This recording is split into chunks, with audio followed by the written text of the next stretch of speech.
Ladies and gentlemen, episode number 393 live. And together we will continue to be the late night place to be, the most must-see show on Twitch TV, and the very best in fantasy wrestling excellence, bar none, period. We are the Archiverse TV. Welcome to the Archiverse Wrestle Wars. And tonight we're going to kick things into high gear as we continue down the road to the next big stream preview of 2022. The second annual Halloween Havoc is just around the corner, and it is going to be a thrill ride. Tonight we're going to turn the heat up just a little bit. All of the champions are going to be tested tonight. They're going to be in action defending their titles against some of the villains looking not just to win championships, but looking to steal a spot at the next big stream preview, Halloween Havoc. Everybody is vying for the same. Everybody is fighting for the same purpose. They want to be put in the spotlight. They want to shine like the stars. They want to be immortalized, and the only way to do so is to have the right to fight at the big dance. And the big dance is just around the corner. But before we get to tonight's action, we do have 8 matches on the card tonight, 6 championship matches. It's going to be a great evening. And we're going to, of course, introduce a brand new championship, and we're going to be doing that to start the night off, to set the tone for the evening. So we are literally kicking things off with a bang tonight. But we, of course, have the dirt sheets to get through. We also have Between the Ropes with One Woozy TV, Boss Apollo, and the Great Glenola. And speaking of which, we're going to invite them onto the broadcast from Team One Woozy TV, Boss Apollo, and Glenola, the Great Glenola, Boss and Woozy. Welcome to episode number 393. It's new and exciting. That's Crackle. How y'all doing? I'm doing just fine, yeah. I'm good. Had a day of rest yesterday. Was quite enjoyable, although I did join Woozy's broadcast. Woozy, of course, had a tournament last night and ran a wrestling show in his universe. And by the way, it was a great show. We had a lot of fun. A lot of us were on the broadcast with him. It was a great time. What did you think, Woozy? Did you have a good time? I did. I had a fantastic time. Boss, what about you? Oh, it went lovely. Especially the tournament. The tournament was packed. Yeah, it was. For the first match to the end of the match, fantastic. Yeah, it was a very good tournament. Yep. It went quick too, didn't it? The matches just kind of zipped through. And the funny thing is they were all best 2 out of 3 falls. Yet it was like they were 1 fall each. Crazy. They wasted no time. Nope. But yeah, it was a great show. When's your next wrestling show? I'm pushing for Sunday. Sunday night? Okay.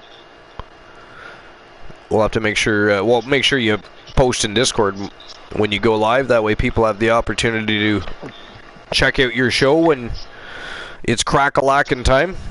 All right. But anyways. Yeah, it was a good show, good night, lots of fun, and it was good to see people turning out and enjoying the broadcast.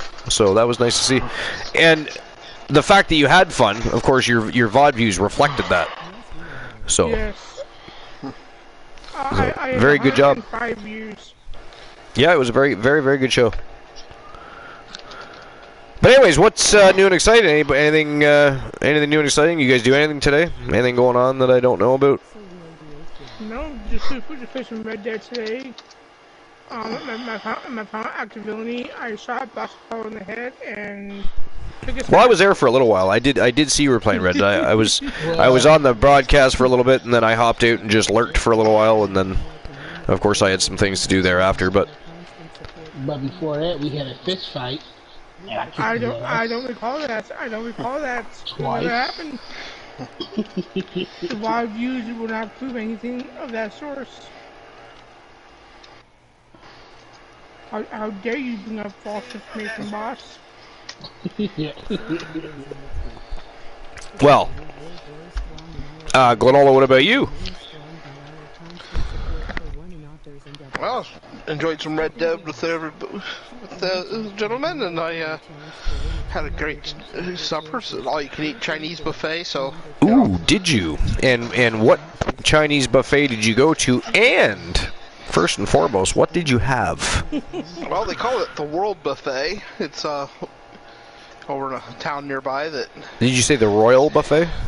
World Buffet. Sorry. Okay. Yeah. And they have, some others. It's not just Chinese food, but they have they have sushi. It's not the super fancy sushi, but they still have sushi. Yeah. Of course, that's my first plate ever.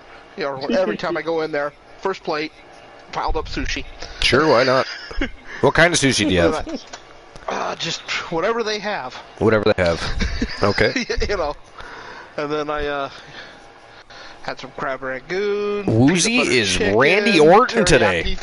Ooh, teriyaki chicken, stick. yes. Now you're talking. Beef. Let's see. Yeah. You know what's good is Portuguese chicken. I haven't had that. Oh, it is delish.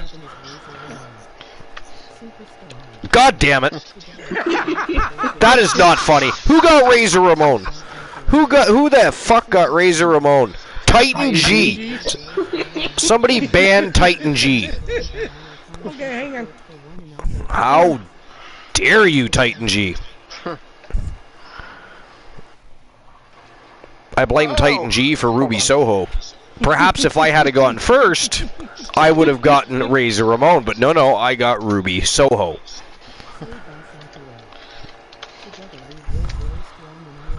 I got Triple H. That is ghastly. Whatever. I don't like this game anymore. Oh, Leo King got Ric Flair.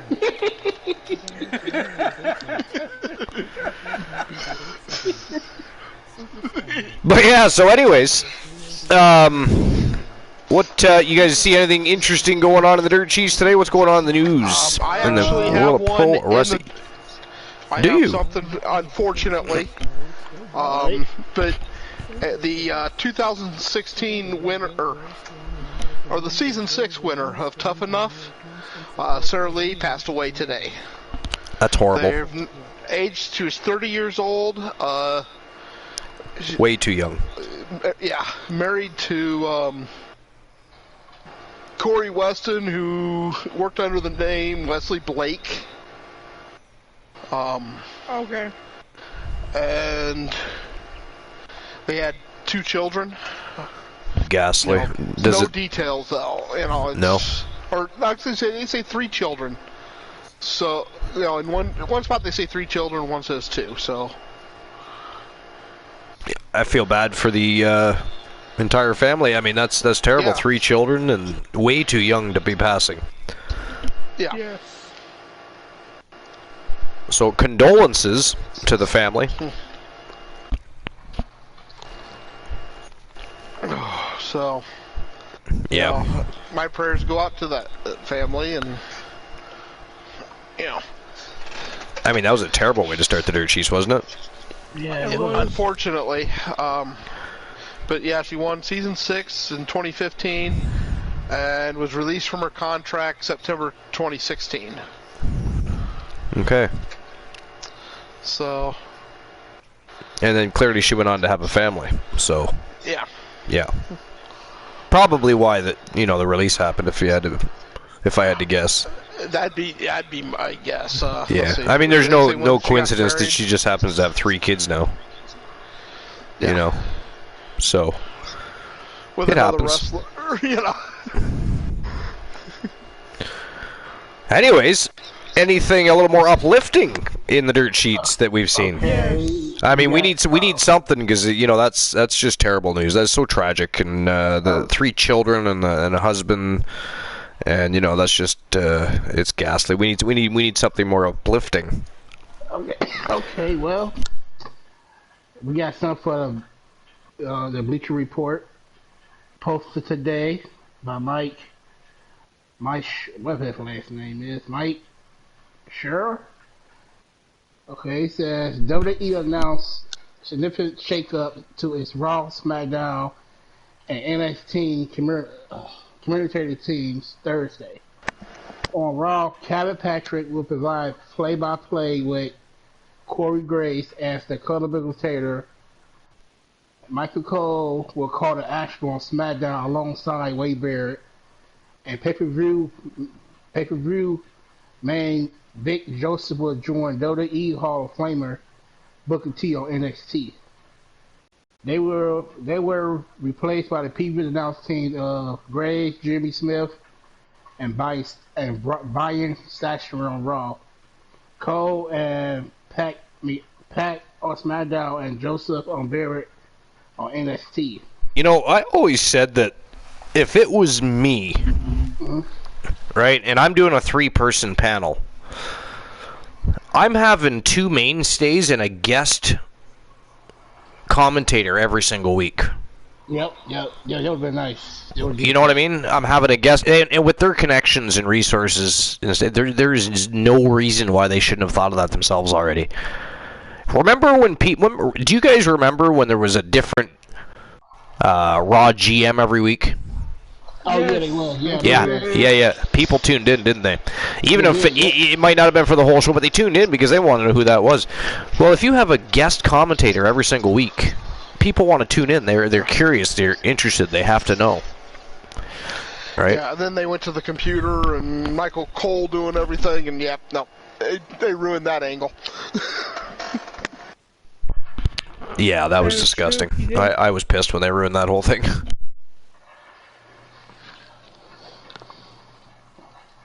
Alright, I've got something here. Okay. Bobby Fish to make pro boxing debut on Floyd Mayweather card. Yes, you did mention something about that earlier. I'm very curious about that because what background does Bobby Fish have? I mean, is he maybe a former Golden Gloves boxer or something? Like, is there something we don't know? I have no idea. This is published by Mark Middleton in News. Mark Middleton, yep. Veteran pro wrestler Bobby Fish is set to make his pro boxing debut. The Global Titan Fight Series has announced that Fish will fight Boateng Graf on the undercard of the big Floyd Mayweather Jr. versus DG Olachimanji. I'm sorry if I butchered that last name. Who's he fighting? DGDEIJI OLATU. Good lord. Is he a boxer, or is he like? Is this an exhibition, or is it an exhibition against some sort of Thai boxer again, or something? Stop paying attention. I stopped paying attention because I mean, although some people are interested in watching, a YouTube guy fight people that aren't even boxers and claim to be a pro boxer and all this jazz, it just doesn't interest me all that much, because if you want to be a boxer, fight boxers. If you want to be an MMA fighter, step into the cage. It's as simple as that, really. But as far as Floyd Mayweather goes, I mean, he's been ducking people for years so he can keep that perfect record of his. So I mean, yeah, I agree 100%. You know what I mean? There's guys that, like, I think Canelo would beat him eventually. You know what I mean? Look what Canelo did to Triple G. Yep. Whoop Triple G's ass this time. It wasn't even competitive. And I think that he would have fought. I was just gonna say, I think that same thing would happen to Floyd Mayweather, because Canelo is 3 times the boxer he was, 5 times the boxer he was when he boxed Mayweather the first time. He was, yep, I agree, 100%. And I also believe that he would hurt Mayweather this time, because he's also a lot stronger. Yep. Right? But the problem with boxing is still the same thing. There's all these divisions, all these champions, and none of them want to fight each other. Yeah, for real. That's what kills boxing. People want to see, unified champions. Now, I think what they should do, because you don't want... I also don't want to see somebody walking around with 4 belts for 2 years, 3 years, you know what I mean? Yeah, no. if you unify the belts, you should get the honor of holding those belts for at least 1 year, but after that they should be vacated and open for the rest of the boxing community to battle over. If you want those belts back, prove you're the best and go do it again. Yep, I agree. That's the way it should be, and they need to get rid of these, you know, you got the 135-pound division, then all of a sudden you have the 137.5-pound division. It's like, what? Why do we need a 137.5? Can he not drop 2 point? Can he not go take a shit? Yeah, Seriously. Come on. 130-pound division. Like, There's too many divisions, too many belts, too many champions that don't want to fight each other. It's crazy. yeah. So, you know, Crazy. Another thing they do, right? Another thing they do is say if it's This me and you boxers.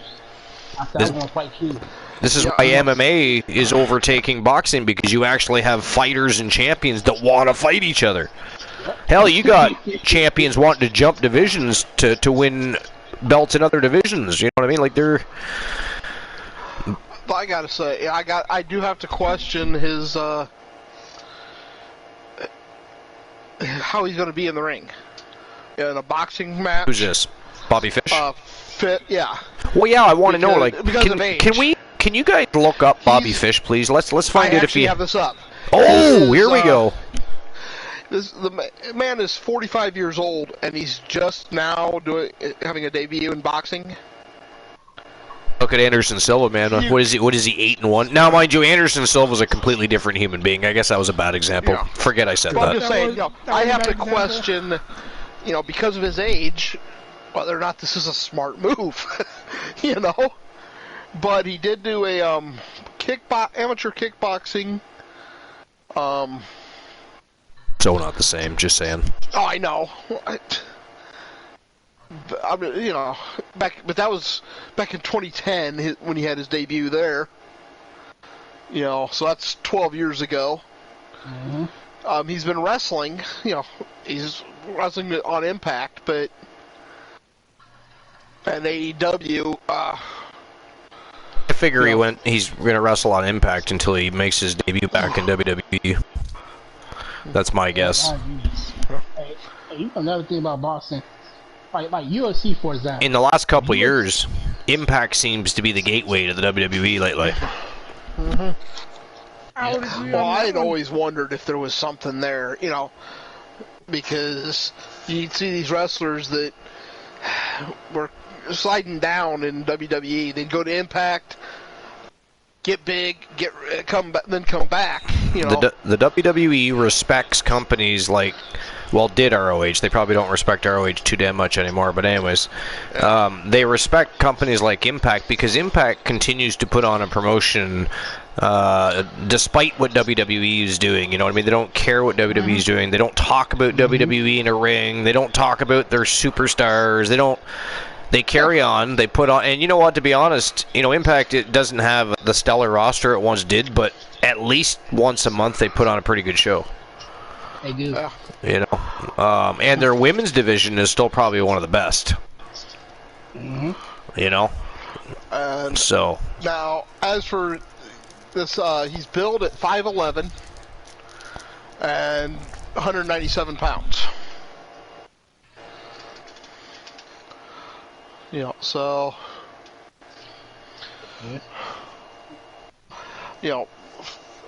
he's got, weight-wise, he's got a decent, build there, sounds like. well, in boxing, being heavier doesn't make things any easier. You start getting in the ring with like literal killers. Not that there's many killers in boxing anymore, but I mean, I don't want Tyson Fury punching me in the face. I got to be honest. And boxing, to me, boxing is dead. UFC. Boxing is definitely dying. Yeah, UFC got opponents that they put together fights they want to see, right? Like Mayweather, right? All his 50 fights, he handpicked every single opponent. Like every fighter that every fighter would do to fight him, he didn't want to fight him. He picked somebody else. So I think if UFC boxing was more like UFC, and they had like somebody over them say, "Nah, you're gonna fight him because he So he was number one contender for that fight. He didn't do that. He had to pick all his opponents. And trust believe me, if he would have fought Pacquiao 5 years ago, and Pacquiao's prime, Pacquiao would have beat the shit out of me, man.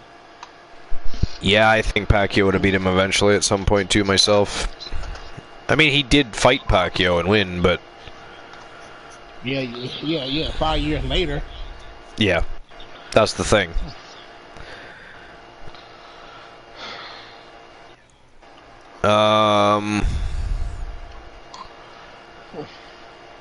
Drew McIntyre explains why he awkwardly sang songs with Tyson Fury. Yeah, why the hell is that? Well, why would he even have to explain that? But it's CagesideSeats.com, Kane A. Knight. In a recent interview with Maya Say, Drew McIntyre talked about what it was like wrestling at the United Kingdom's as the United Kingdom's hero last month, Clash at the Castle event, when he challenged Roman Reigns for the WWE Universal Championship in the main event. McIntyre said the fans were rooting so loudly for him that he was concerned about a riot breaking out after he lost.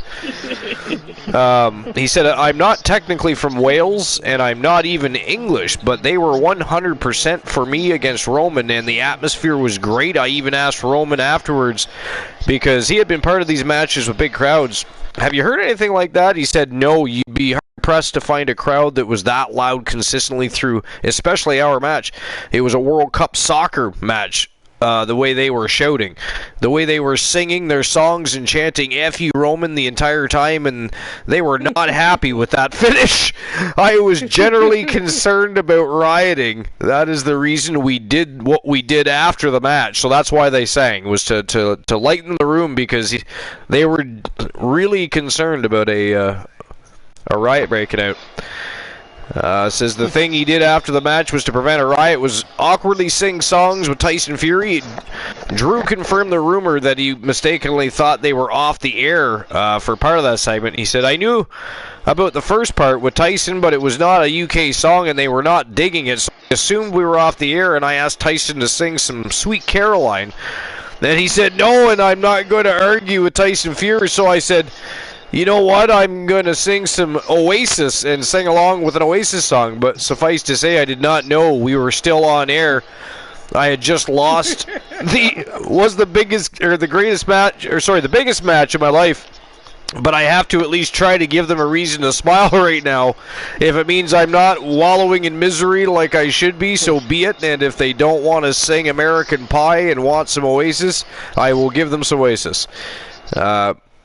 Moving on to his current feud with Karrion Kross, Drew confirmed another rumor that he called an audible after Scarlett's fireball toss didn't go according to plan.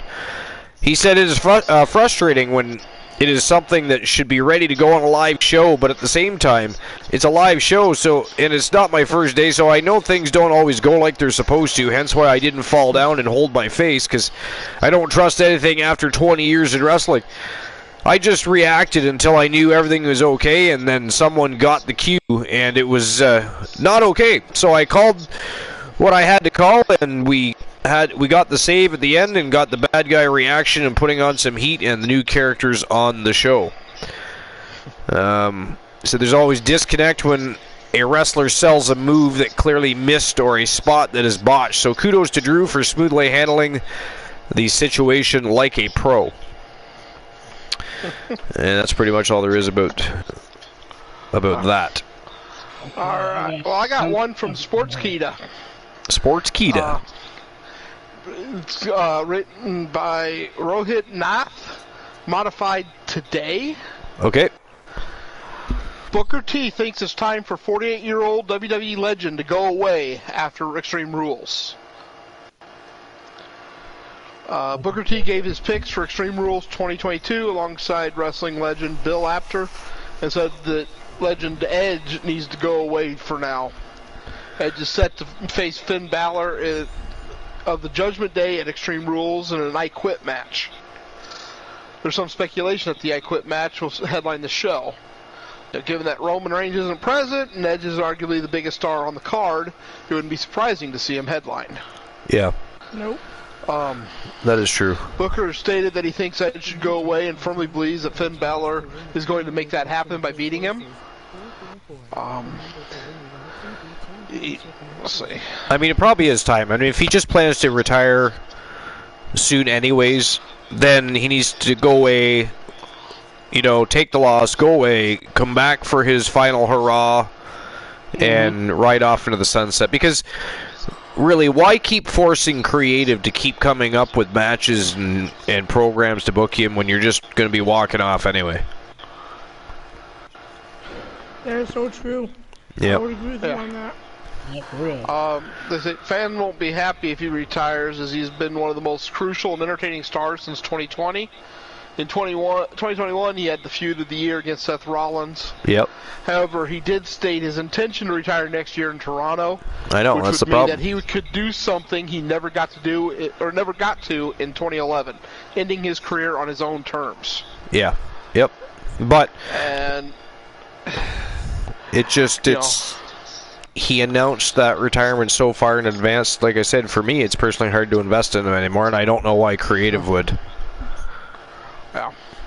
But I know it's Edge, and if he wants to be around, he want to do something managerial-wise or something else, fine. But I just think, once Balor beats you, it's time to go away. I agree with that statement. I agree with Booker T. On the latest episode of Raw Talk, Booker says, when I hear Edge talk about the bones creaking and whatnot, they always say, when you hear a professional say, I'm thinking about retirement, he's already retired. Yeah, pretty much. So Edge is definitely stepping into a danger zone right now. Yeah. Yeah. So, and coming from Booker T, I'll respect that. Booker's not the kind that is going to say, well, they should retire him, just out of the blue. If he says it, he's thinking of the personal wrestler. It's time for them to retire. Yeah. Yep. Yeah. But I mean, like I said, I think it's time for I think it's time for him to step away as well. So.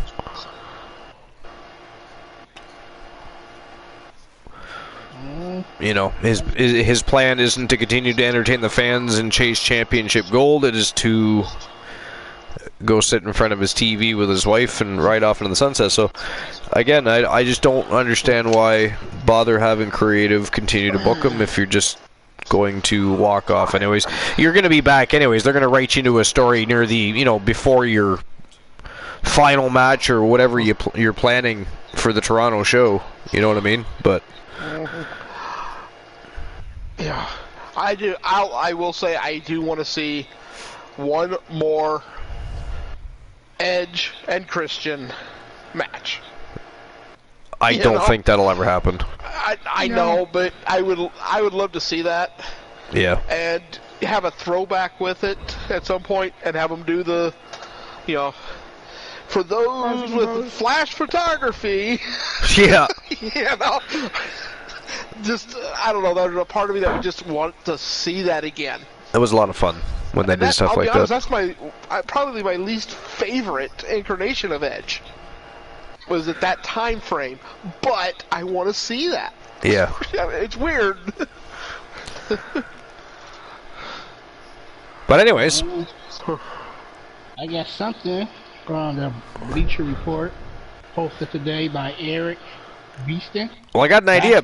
Before you jump into that, I say it's time to get the show on the go. Let's go. What do you guys think? We've been waiting. Technically, the show is a day late, so people have been waiting to see what is going to happen on the next episode of Wrestle Wars for more than 24 hours. I say it is time to get the show on the go. So if you guys are good to go, then we are going to get the party started. Yep. I agree. And just to let you know, Archer, I'm 44 away from the YTD. Sweet. That's fast. I didn't even realize you guys were playing a lot already. But alright, here we go. Episode number 393 live. Let's go. Welcome in, life is great. Welcome in, Leader the King. How you guys doing tonight? Titan to 87. Your numbers are 3, 1, 1. Good luck Titan to 87. There are some amazing and fun channel rewards to choose from if you are the choice.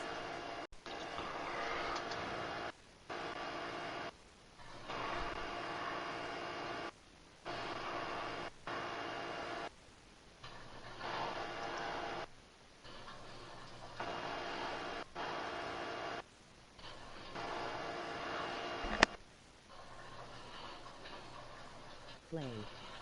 Boss Apollo, your numbers are 5, 7, 9. Good luck Boss Apollo. There are some amazing and fun channel rewards to choose from if you are the show.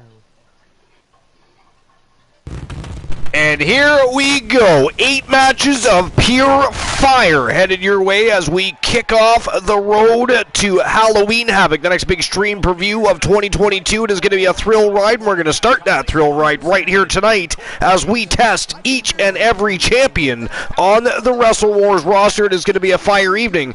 So hang on to your lug nuts. It is time for an overhaul, and we're going to get one here tonight. But Boss Apollo has more information from the dirt sheets. So while I set the match up, I meant to say the betting lines. The match is already set up.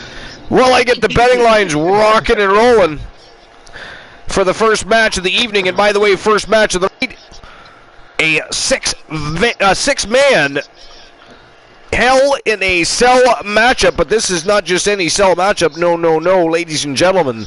This is for the brand new Pure Wrestling Championship. So when there's a multi-man matchup involved, that means it is a submission match. So this is a submission cell matchup. The only way to get out of that cell is to tap out your opponent. Who do you guys think is going to walk out the brand new inaugural Pure Wrestling Champion? You've got Chris Jericho, the Painmaker, the Wizard, the Ayatollah of Rock and Roll. You got Uptown B. Henry, the All-American Uptown B. Henry from Tons of Funk, representing the Wolfpack. We have Carino Farmer, Carino Sinister Farmer from Team Cornhusk Show. We have the A-List, Carlos Hawkins from Team Snorhawk 64. The Excellence of Execution, of course, from Team Christian Cool. The Iceman Christian Hart, and of course, last but not least, the American Nightmare, Cody Rhodes. Who do you guys think is walking out the champion? I'm going to open up the betting lines right now. I'm gonna go with Farmer. You're going with Farmer? I'm going with Christian. I'm going with Christian Hart. It kind of sounded like you said Christian Fart, but I'm going to pretend you didn't. I'm going to pretend you didn't. I'm going to say Christian. I heard Christian farts. That's what I heard. I'm just saying. Fart Foundation. The Fart Foundation.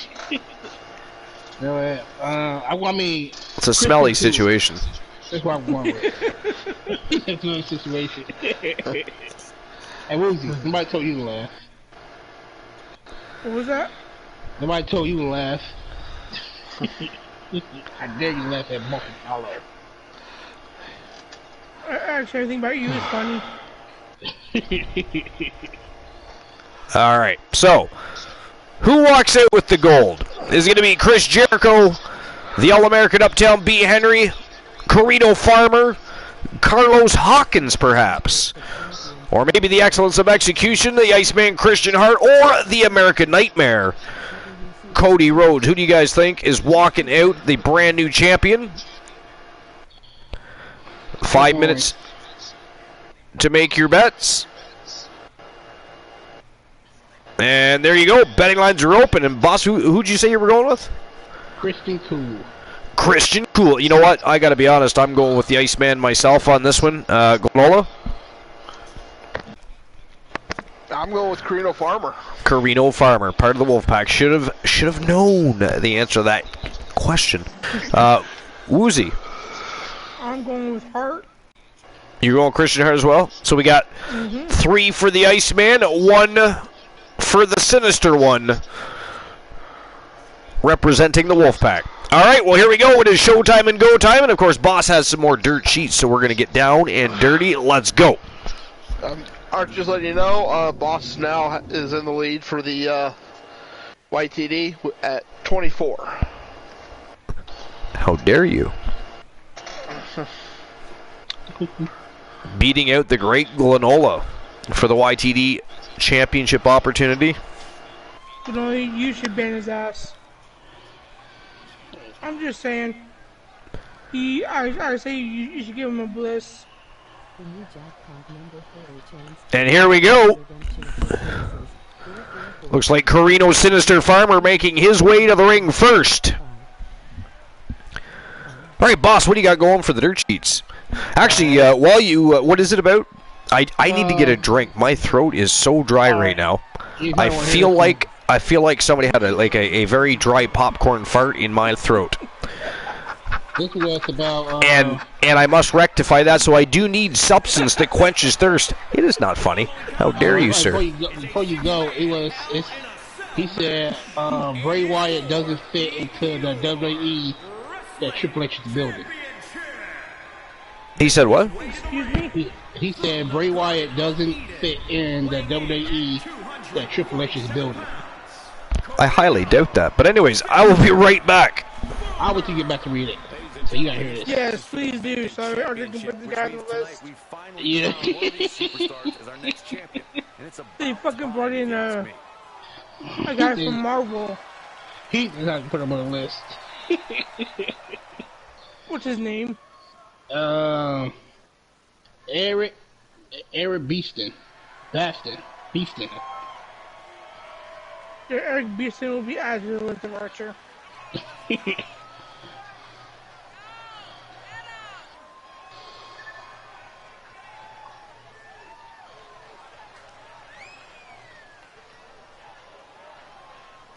Making to the ring from. Fuck you, Granola. I told you to bliss. Boss Apollo, not me, you villainous fuck. So no, I'll be back in 10 minutes. Oh, that's funny. Oh, boss, are you laughing right now, boss? No, I'm not. Oh, I think you are. I think you are, boss. I'll be back in 10 minutes, folks. Yeah, I'm really silly, man. He's a fuck you, Granola. That's too funny. Good thing I hadn't set up a swear jar as well. I wish you would have.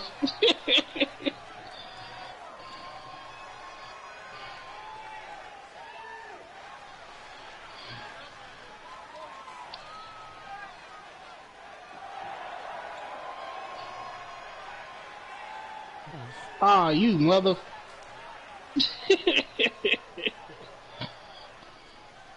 But boss, wait till Archer gets back. Yeah, I will.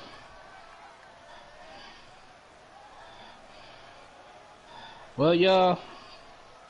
Woozy. Uh-oh. Sorry, Woozy. I stay.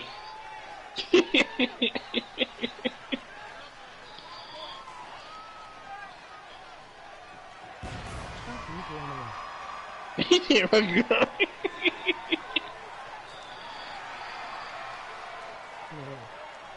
And from the edge of reality, weighing in at 269 pounds, A-list, Carlos.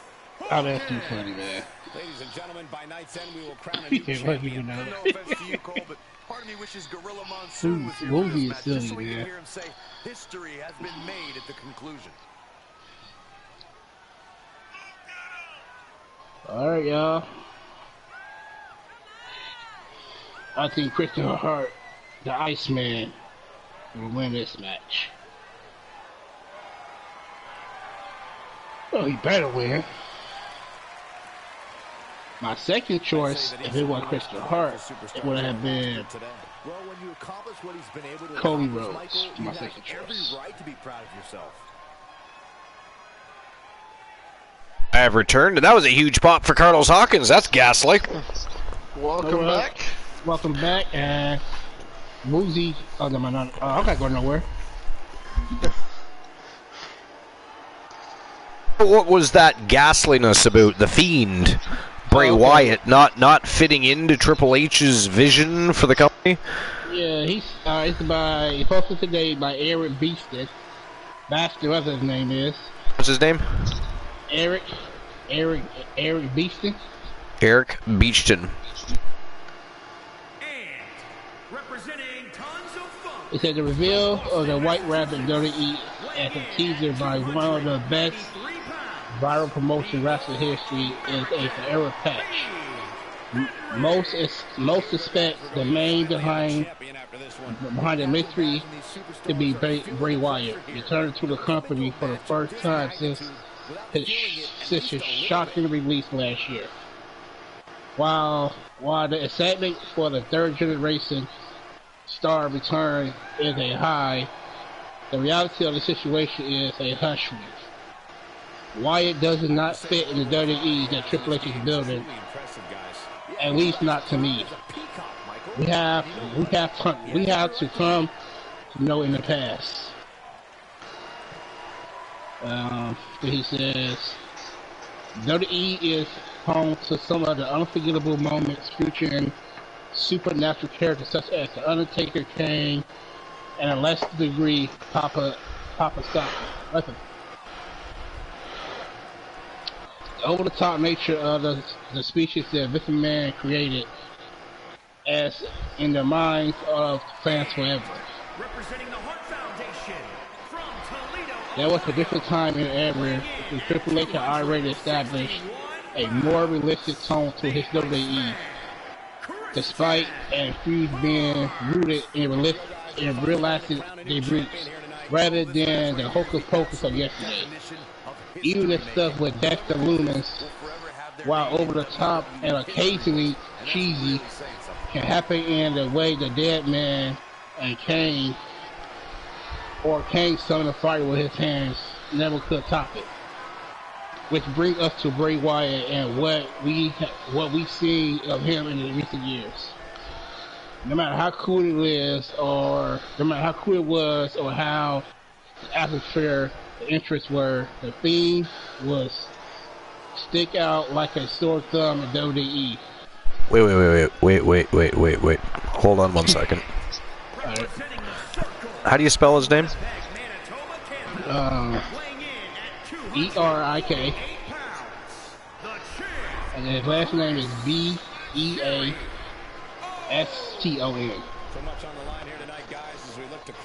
Beeston? Yeah, Beeston. Well, Eric Beeston, number 150, you, sir, are on the list. Yeah, he needs to be on his double time. Hey, Archer. You spell his name H-I-S-N-A-M-E.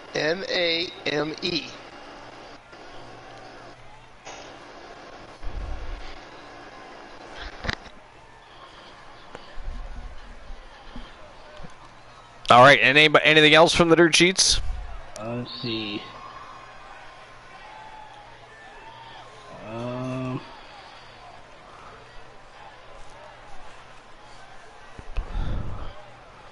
I mean, if not, we can always jump into Between the Ropes. No, nothing else. That's pretty much it. That was a little better than last night. Last night, the dirt sheets were kind of ghastly, really. But I guess that's typical for, you know, the middle of the week. I guess that kind of makes sense. Yeah, it's way better than last night. Yeah. Oh, yeah. A little juicier. So what? Which one do you guys want to go first for your list? The great one, no, you can go first. Alrighty. Oh, that's right. Yes, he has a short list. Yep. He got a short, long list. A short, long list. All right, give it to us. What do you got? Alrighty. Here we This go. is from Sportlister.com. Dated 2 years ago. As by Mike Rashford. The 15 shortest WWE wrestlers of all time ranked. The shortest Ranked. wrestler.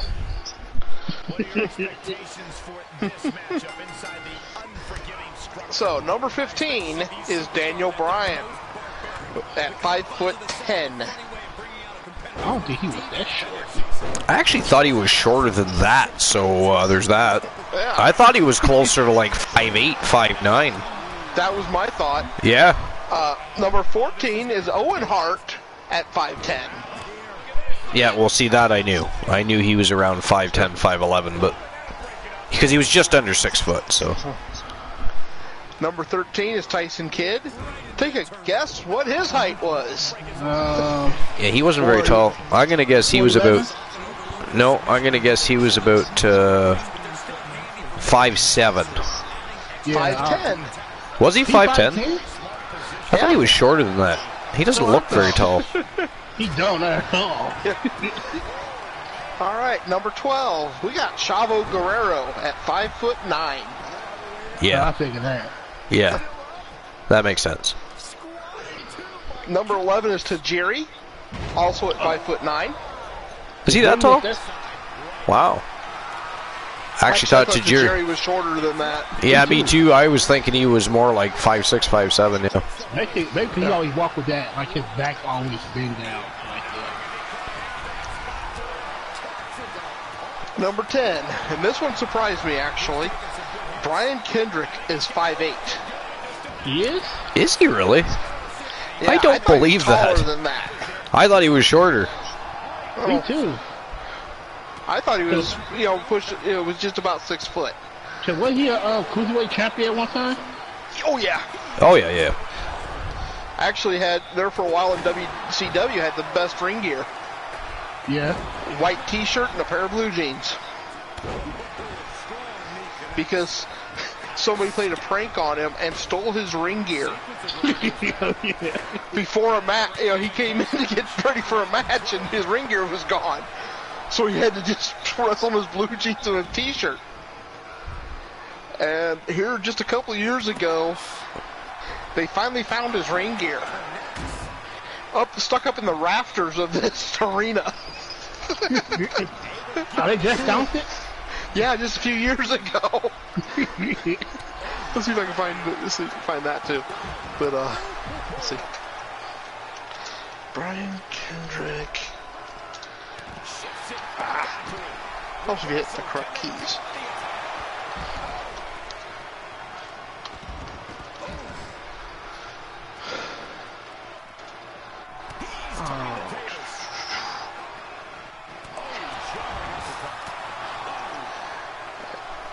Because I remember seeing the article, a couple of years ago that they found his ring gear.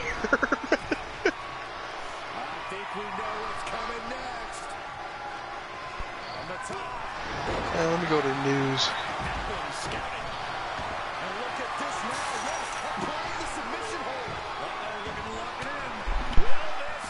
Oh, wow. What is it you're looking for? The article I'd seen of when they found his Brian Kendrick's ring gear. Oh. It was found in the rafters of this arena that it disappeared in. But I can't find the article. Of course, Well, oh well. Who else is short? Yeah. So, number 9, Eddie Guerrero was 5'8".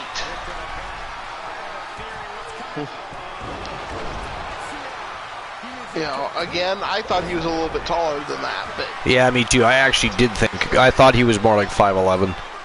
Me too. number 8, we have Sin Cara at 5'7". Yeah, that's not a shock. No, it really isn't. Another one that, I don't know, for whatever reason I thought was taller. Funaki. 5'7". I don't know why I thought he was taller than that, but... Funaki? Yeah. But... Yo, Real Raw Chaos invading the compound. What's going on, guys? Welcome into episode number 393. Our weekly episode of the Archiverse Wrestle Wars. What's crack-a-lackin'? How was your stream? Did anything exciting happen? Are there any new champions? Was there a particular moment that was kind of gave you that pop sensation?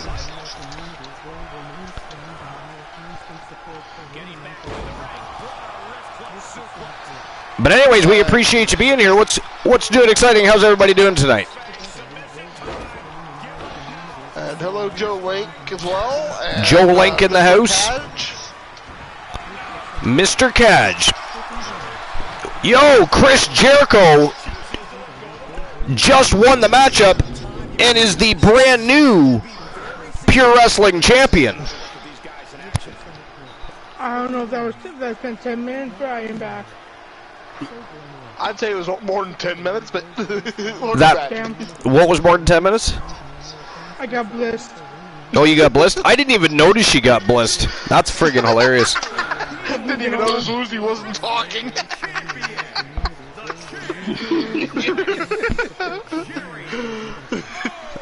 Wow, Chris Jericho with a big win and becoming the inaugural Pure Wrestling champion. And of course, that is our only cross-brand championship that both Wrestle Wars and Starrcade champions and superstars can fight for. And incidentally, Chris Jericho, a member of Starrcade, so Starrcade becomes the first brand to possess the Pure Wrestling Championship. So congratulations to Chris Jericho and to WCW Starrcade, taking home a brand new championship to their brand. All right, I'll issue the payout for that. What a match, folks. That was a fucking good start of the show. Great way to set the tone for the evening. And unexpected surprise, too, because I'll be honest, I didn't have Chris Jericho winning this at all. Neither. I didn't either. That was crazy. Nope.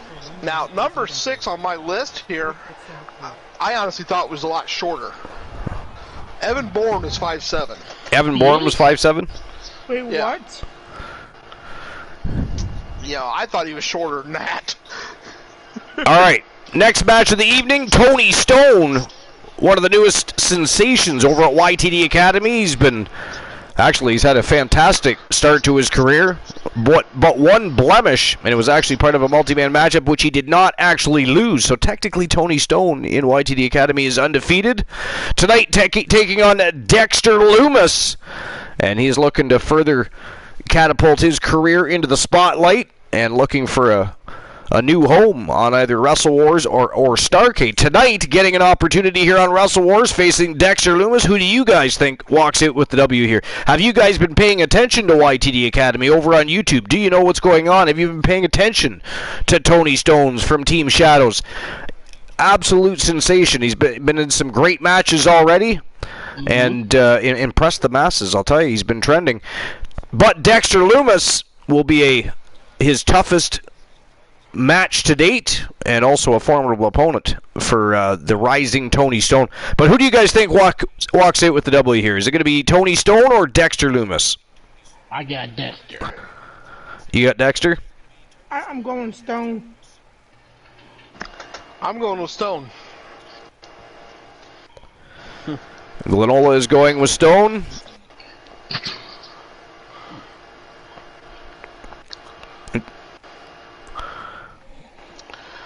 All right. Number 5 on this list here, we have Rey Mysterio at 5'6". That sounds about right for Mysterio. I just thought he was shorter than that. All right, there we go. Betting lines are open. You guys can gamble your lives away. It is showtime and go time. Matchup number 2. Tony Stone versus Dexter Loomis. Let's go. Number 4, we got Kalisto at 5'6". Sorry, how tall was Rey Mysterio? Was he 5'7"? 5'6", okay. I could have sworn he was shorter than 5'6".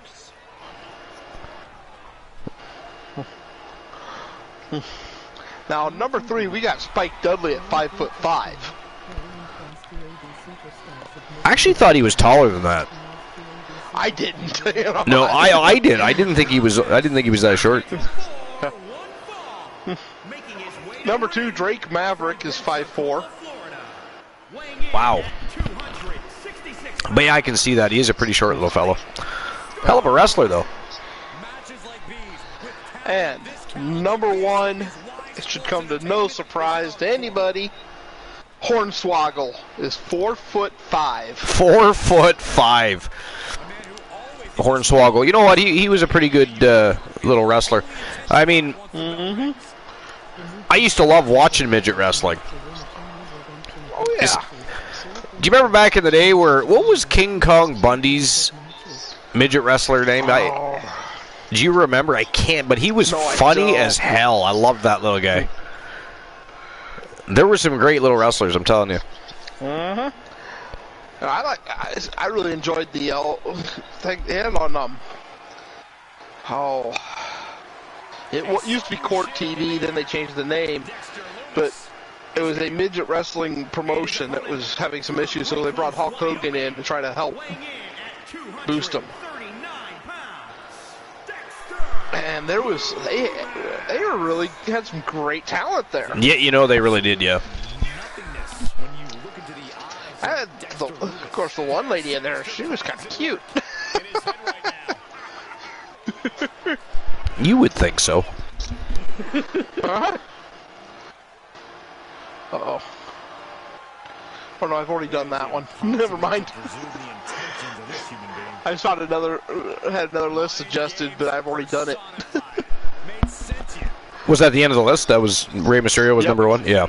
No, you know what Hornswoggle was number one. Sorry, Hornswoggle, I mean. You know what we need now is who were the tallest wrestlers in the world?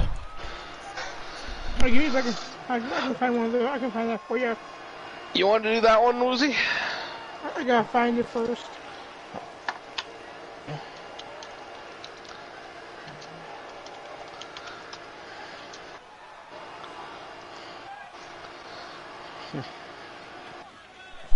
Here we go, Tony Stone and Dexter Loomis ready to lock horns. Hey, Woozy, do you want me to send it to you on Discord? I might have it. Okay. Actually, I should look to see if I had that one, or if I already had one of those.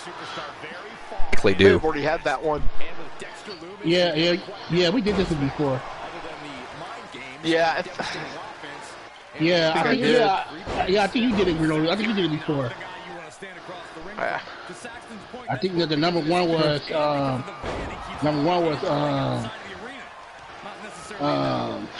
the Giant Gonzalez. Yeah, well, I mean, he is the tallest because he was 8 feet. Actually, no. There's one taller than him, and he wasn't 8 feet. What was he, 8'1"? Nope.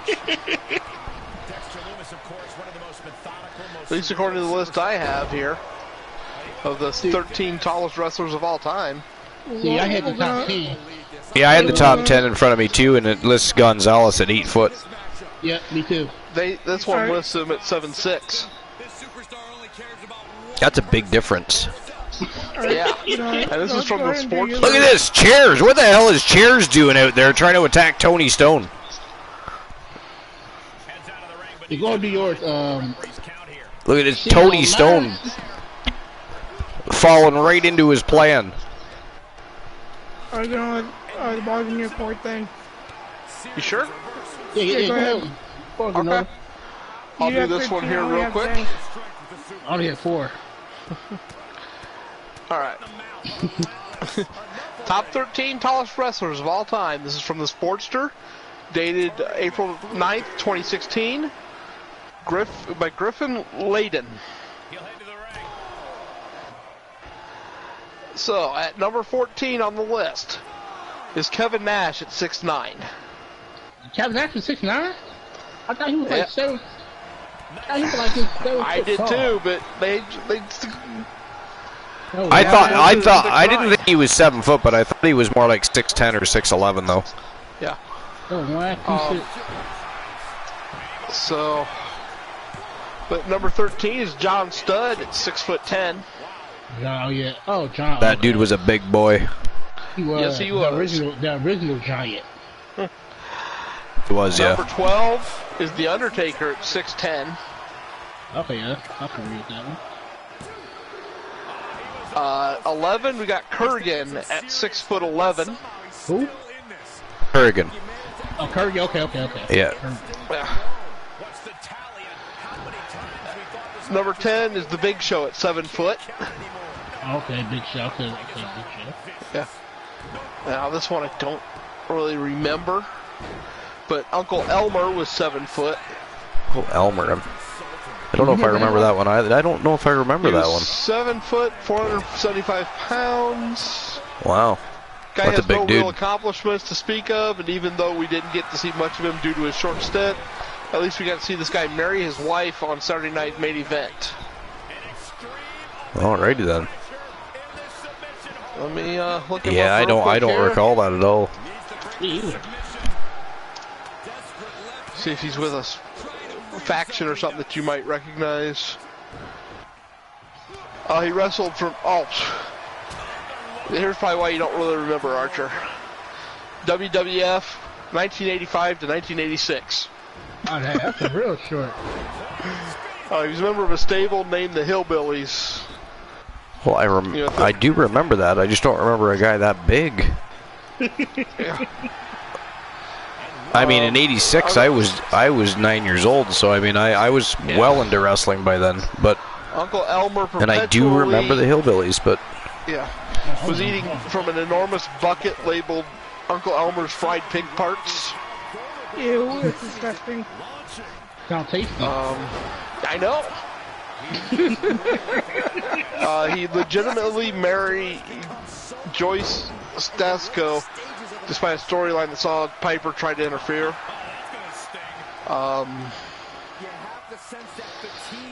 During the ceremony, the Body Ventura heckled him from his position at the announce table.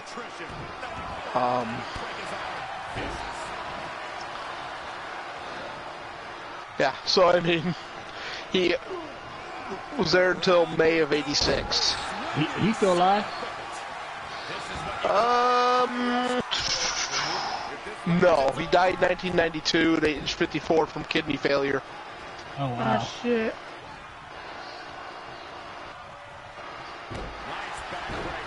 So,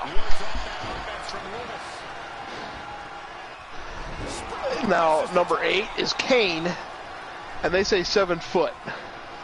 He was. yeah, he's a pretty big boy. I was thinking 7'1", but Yeah, I was thinking that too, because there's something you would give him his height. They say you think at 7'2" or 7'3". Well, he wouldn't be no 7'2", 7'3". no, but he is a big boy. Yeah. Yeah, he is. Yes. The Yeah, tallest, there's- the biggest, the tallest mayor. I actually. And that is it. That is all. The winner of the match, Tony Stone, the YTD Academy sensation, picking up a big W. I have a picture of him standing next to a 5'9" gentleman. And I know how tall the guy is because he's my brother. He's my brother. He's my brother. My younger brother met Glenn Jacobs and got a picture with him to send to me. Oh, you say your younger brother? Yeah, So your brother 5'9"? yeah. My younger brother's 5'9". My older brother's 6 foot.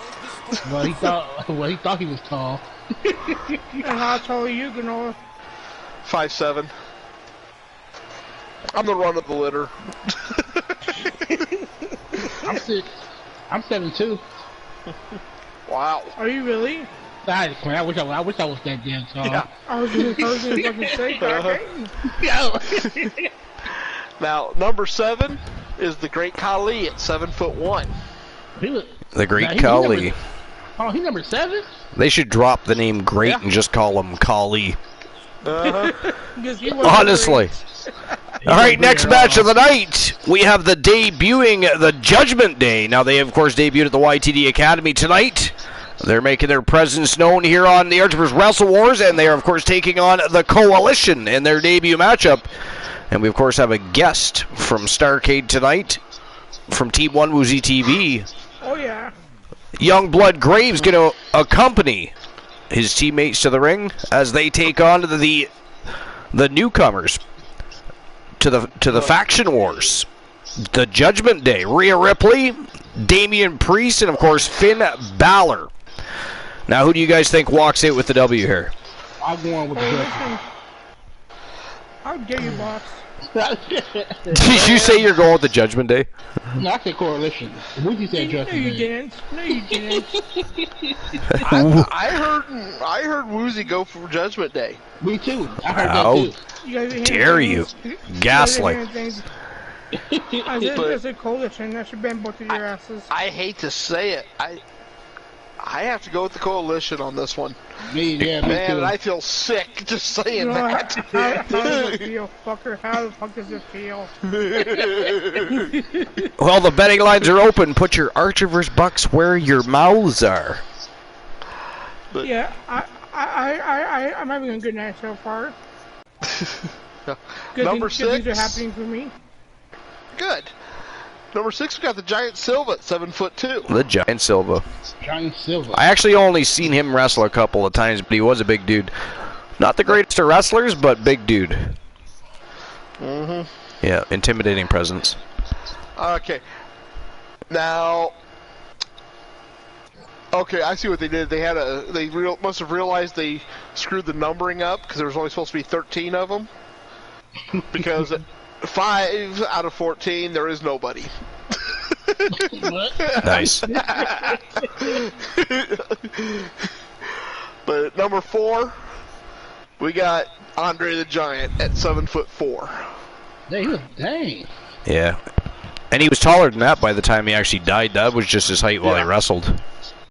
Because he had giantism, right? He kept... actually never stopped growing. No, he didn't know, sadly. You know. So he died because he was too tall? Well, it wasn't because he was too tall. It was because his body was just, like, everything was growing at such a rapid rate. Like, your organs just start to fail. I believe he had his... heart failure. Well, from what I understand, his heart literally imploded. Yeah, let me look this up here. Wow.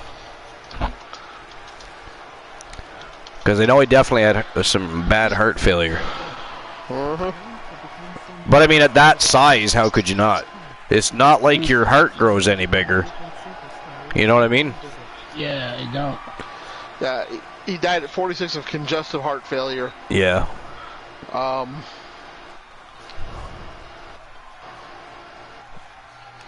46. Yeah. Way too young. And he was actually there he was in Paris when he passed to attend his father's funeral. Wow. That's crazy. So, okay. Major ramifications on the tag division. Back to the list. There it is. Number 3, Silo Sam. Silo Sam. 7'4". Now, That's a name I haven't heard in a while. yeah, exaggeration of Sam's height had him build it up to 7'8", but real estimates put him around 7'3" or 7'4".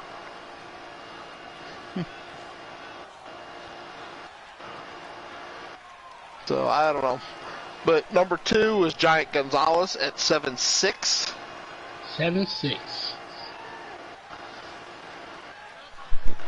That's a big boy. Uh-huh. That's all he had going for him was his size. That's it. That is definitely it. He could not wrestle at all. And number 1 was 7'7". And their opponents, And it's Paul Bunyan. Paul Bunyan. Paul Bunyan's height sometimes listed him at an astounding 8'6", but more realistic measurements have him at 7'7". Yeah. Started as an actor, playing several roles in movies. He moved on to professional wrestling in Salt Lake City. Then after he was a wrestler, he traveled around as a preacher. Wow, that's a very large preacher. He was calling himself Goliath for Christ. Goliath for Christ, yeah. Well, I mean, yeah. You know? But yeah, that was the top 13 tallest wrestlers of all time. Damn. I have a ranked list for you. A ranked list? Yes. Okay. Just letting you know, I gotta lay down. No worries, Glow. Thanks for being here. Appreciate you. Lurk away, my friend. My pleasure. Yeah, have fun, everybody. All right, see you. Have a good night, man. Hope you feel better. Well, yeah.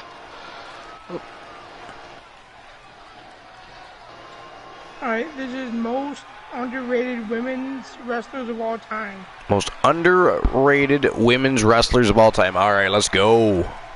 And it's from one of your favorite publishers, Ladderberg. Oh, God.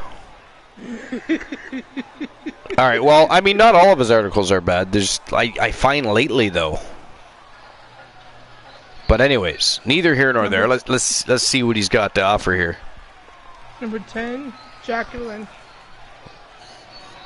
Jacqueline? Yes. I've got all about Jacqueline. Hence why on the underrated list, I'm guessing. But I didn't forget about her. I actually thought she was a great wrestler. She was even a women's champion at one point in time. Oh yeah, she was women's champion. Yeah. Yeah. Was she like with was she with Jeff Jarrett in WWE? Was she with Jeff Jarrett at the time? Like not together, but like a couple into the ring. I can't remember. Was she? Let me look it up. I think it was Jeff Jarrett. I ain't mistaken.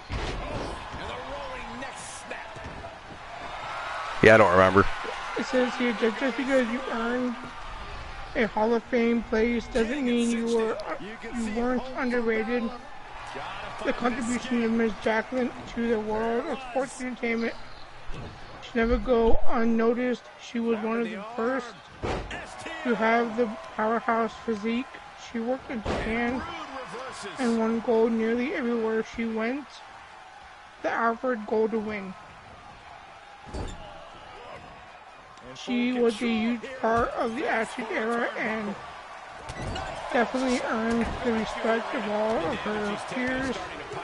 She also happened to be big around the same time as Sable, which meant Jacqueline was grossly overshadowed. All the way up. Still up. Number 9, the sensational Sherry. I mean, I don't know if she was underrated or not. I mean, she was a big part of. Well, I mean, I guess most of her career in WWF, though, I guess technically was, I guess, as a manager, wasn't it? Oh yeah, she was with him for a short time. Yeah. Well, I mean, she was with Macho Man, right? Queen Sherry and the Macho King, and so I mean, she did wrestle, but she was more known for her managerial. Jackson died in 2019.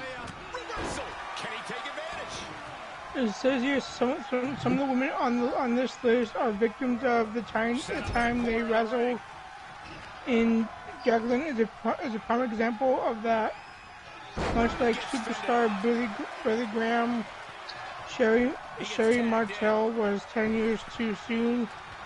She's one of the few ladies to have in Mid-South, AWA, WWE, WCW, ECW, and even TNA. When the WWE abandoned the idea of the fabulous Moolah Memorial Battle Royal, there was a push to put the sensational Hall of Famer's name there instead. There wasn't much Sherry didn't do, including being a major part of the careers of early HBK, Ric Flair, Harlem Heat, and of course the Queen to the Macho Man, Randy Savage. He's going for it all. Number 8, Molly Holly. I wouldn't say she's underrated. I think people love Molly Holly, so I don't know how she's underrated. No. Yeah, she was. They love Molly Holly. Yeah, I don't know too many people that didn't like Molly Holly. She was awesome. She was. And she was a good wrestler too. Hold Jimmy, you can wait on that.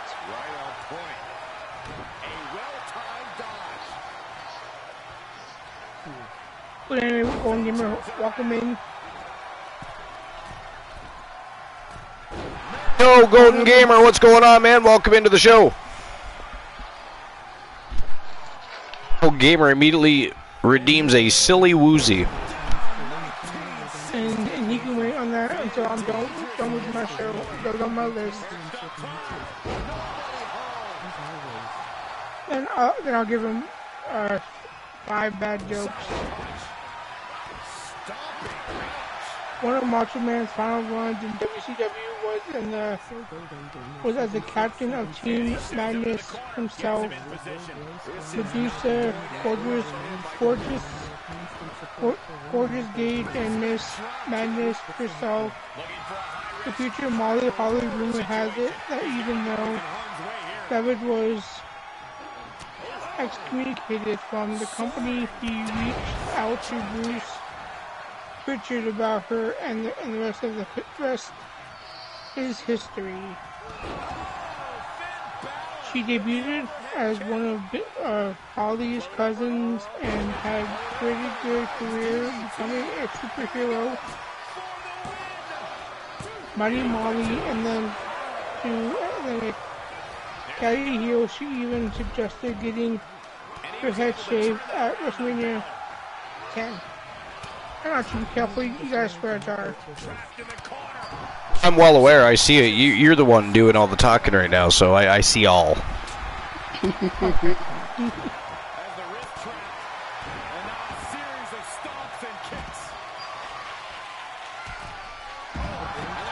Number 7, you've got Michelle McCool. Michelle McCool was on her way to being a massively big heel, largely thanks to her being... You're not going to get me to say it, Glenola, but that was not nice at all. Ghastly. Didn't you say you were going to lay down, sir? Don't you have better things to do than, hang out with all of us and watch some great matches?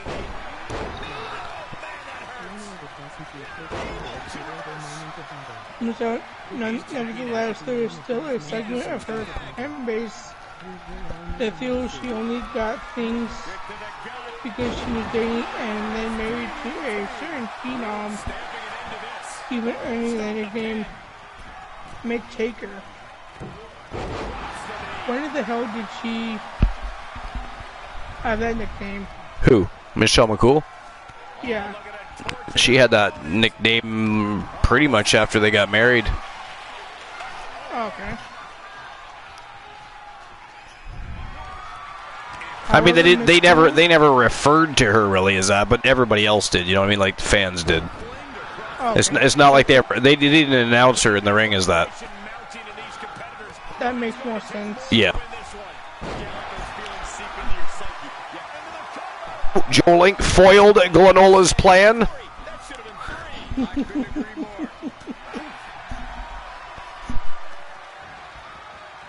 However, McCool was the best that WWE could have asked for during that era, helping beautiful pin-up looks with the desire to work in the ring. Number 6, Dana Brooke. I was really going to say she's underrated. I really wouldn't.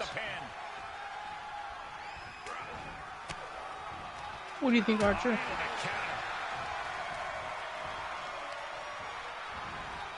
Sorry, I didn't hear who you said. Dana Brooke. Dana Brooke? Yeah. Well, I mean, I don't like Dana Brooke, so I'm biased. That's fair. I don't think she's that good, and I think to be underrated, you have to at least be a good wrestler that hasn't been given their due opportunity or something, and I don't see Dana Brooke being that type of...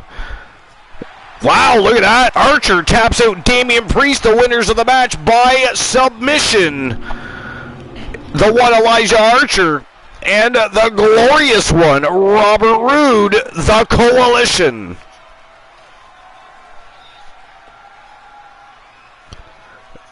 Excellent, big win for the Coalition here on the Archer vs. Wrestle Wars. I would agree. Not such a great debut for the Judgment Day, but I'm sure that won't be the last we see of them. No.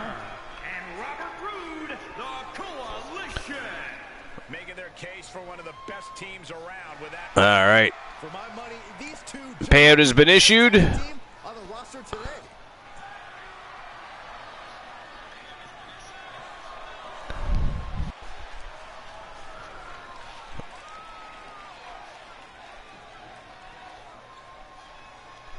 The Coalition picking up a huge win. All right, let's see what's next. All right, next match of the night. This is for the Archer vs. Women's Wrestling Championship. It is a fatal four-way matchup. Single fall. Becky Lynch, Dewdrop. We've got Nikita Lyons from Team France with 2 L's. And, of course, from the Doghouse, from Team Dogface, it is Claire Lay, the reigning defending Archer vs. Women's Wrestling Champion, putting her title on the line. Who do you guys think is walking out with the Women's Championship? I'm going with Claire Lay. You're going with Claire Lay to defend? Yes. All right. Boss, what do you think? It's between Dewdrop and... You know, I feel like Dewdrop could be a breakout winner here, too. I don't know why. Part of me wants to vote for Dewdrop. I'm going for underdog on this one. I'm going for Dewdrop. I think she's going to be a breakout star. But not in this one. So I'm going with... Yeah, I'm going with Dewdrop. You're going Dewdrop? Yeah. I mean, I feel like Dewdrop might do it, too. I don't know. But at the same time, Claire Lay is such a great champion and a formidable opponent for anybody, so... Yep. All right. So you'll have 5 minutes to make your bets, and here we go. Betting lines are open. Here we go. Bet away, you gambling fiends. But it is showtime and go time, and let's go. The Archer vs. Women's Wrestling Championship on the line. Let's see. Who should I do drop? Going with you.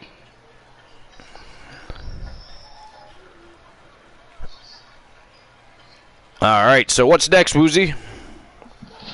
Alright, number 5 on my list is Natalia. Okay, that I don't agree with. She's not underrated, she's overrated. Sorry, who? Natalia.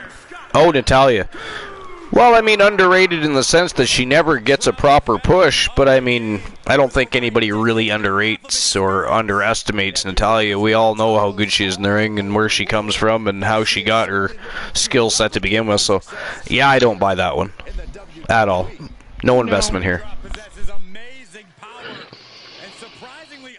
It says here the first ever third-generation female, Natalia had it all from the moment she could crawl. Charlotte might say it all second nature to her, but she's third generation. She's third rate compared to the skills that Daddy has. Considering every uncle she has in a pro wrestler of some sort, and her father is the Anvil. She's so good in the ring and such a locker room leader in the back that it is all taken for granted. It's the kind of stuff that would make for an awesome heel turn if she ever got the chance. Just a quick interrupt, boss. You do have a joke time. Oh. Okay. When you're able to do that, yeah. I'll wait till you get done. All right. Number 4 on my list is Caitlyn. I don't know what to think of her. When you're Becky Lynch, every night is a perfect one to start a fight. It says You don't know who to think, what to think of who? Caitlyn. Oh, Caitlyn. Well, I mean, I don't know. You either like her or you don't, I think. I don't care either way. I don't dislike her, and I don't have any reason to turn the channel to watch her either. So it's just one of those things. That's fair. It says here, Caitlyn is another stunning wrestler, and the WWE certainly used those looks to her advantage until she left. However, in the time she was gone, she built an entire fitness empire for herself. She has also been training to get back into the ring. She was invited to take part in last year's Mae Young Classic, but has been invited back since. If anyone could benefit from learning more while helping the current group of girls at the PC, it's Caitlyn. Introducing the champion from wherever she was. Number 3 on my list is Gail Kim. Women's Wrestling Champion, C. Lee. When she was at the WWE, she was used more than anyone can imagine. Just be the night the title changes hands. Joe Link says, hey, I noticed the number didn't change for the YTD Championship match. I won that last show with 557. Nice. Well, I guess we're going to have the same number twice, because apparently I forgot to change it. You know what I think I did? I think I changed the first one and forgot to change that one. Joe Link is Undertaker. How dare you, Joe Link? I got Ruby Soho. Ruby Soho. You could have had Razor Ramon. I could have. Some ghastly human being stole it. That shall not be named. I got a joke. Oh, joke, right. Yeah, go ahead. You heard the rumor going around about butter? The rumor about butter. Yeah. That it spreads? God damn it. And it is a spreadable. I think Jolene Morgan wants his money back. That'll scramble your brains. Joe Link was not amused with that joke. He was not, no. He thought it was ghastly. Awful. Disgusting. Horrible. Horrific. Horrendous. Is that not right, Joe Link? Boss, here's what I think about it.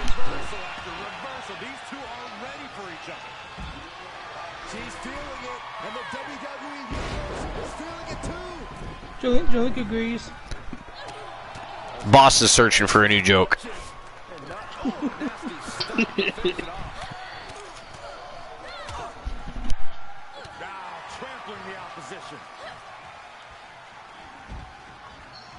While he does that, I will go to number 2 on my list. Number 2 on my list is Nikki Bella.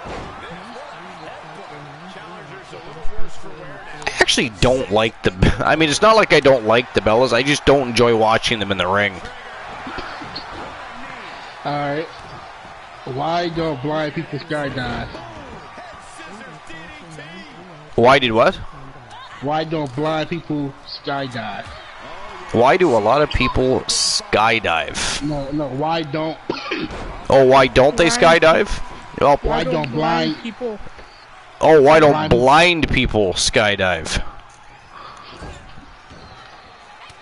I don't know. Why don't blind people skydive? Because Am I missing Mark? no, because it scares they dogs. It's because what? Because it scares they dogs. It scares... Wow.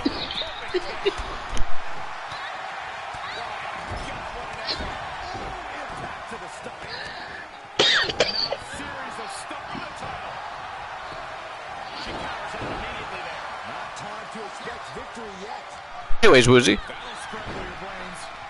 Alright, so here, similar to Michelle McCool, Nikki Bella is often overlooked for her skills in her ring due to her beauty and who she was dating to the diehard fans who appreciate her work. Great overall. There's just no accounting for taste. Nikki Bella got the tops slowly by being boxing and dating John Cena. You're not paying attention to it if that's your opinion of Nikki Bella. She main evented Evolution against Ronda Rousey. If you think she was given this important spot just based on appearances, you have not been paying attention to in recent years. No one's saying that because of her ass that she got. Yeah. I mean, what do you guys think of the Bellas? I like them. I'm a fan of them. To me, I was never a fan of the Bellas. No, me neither.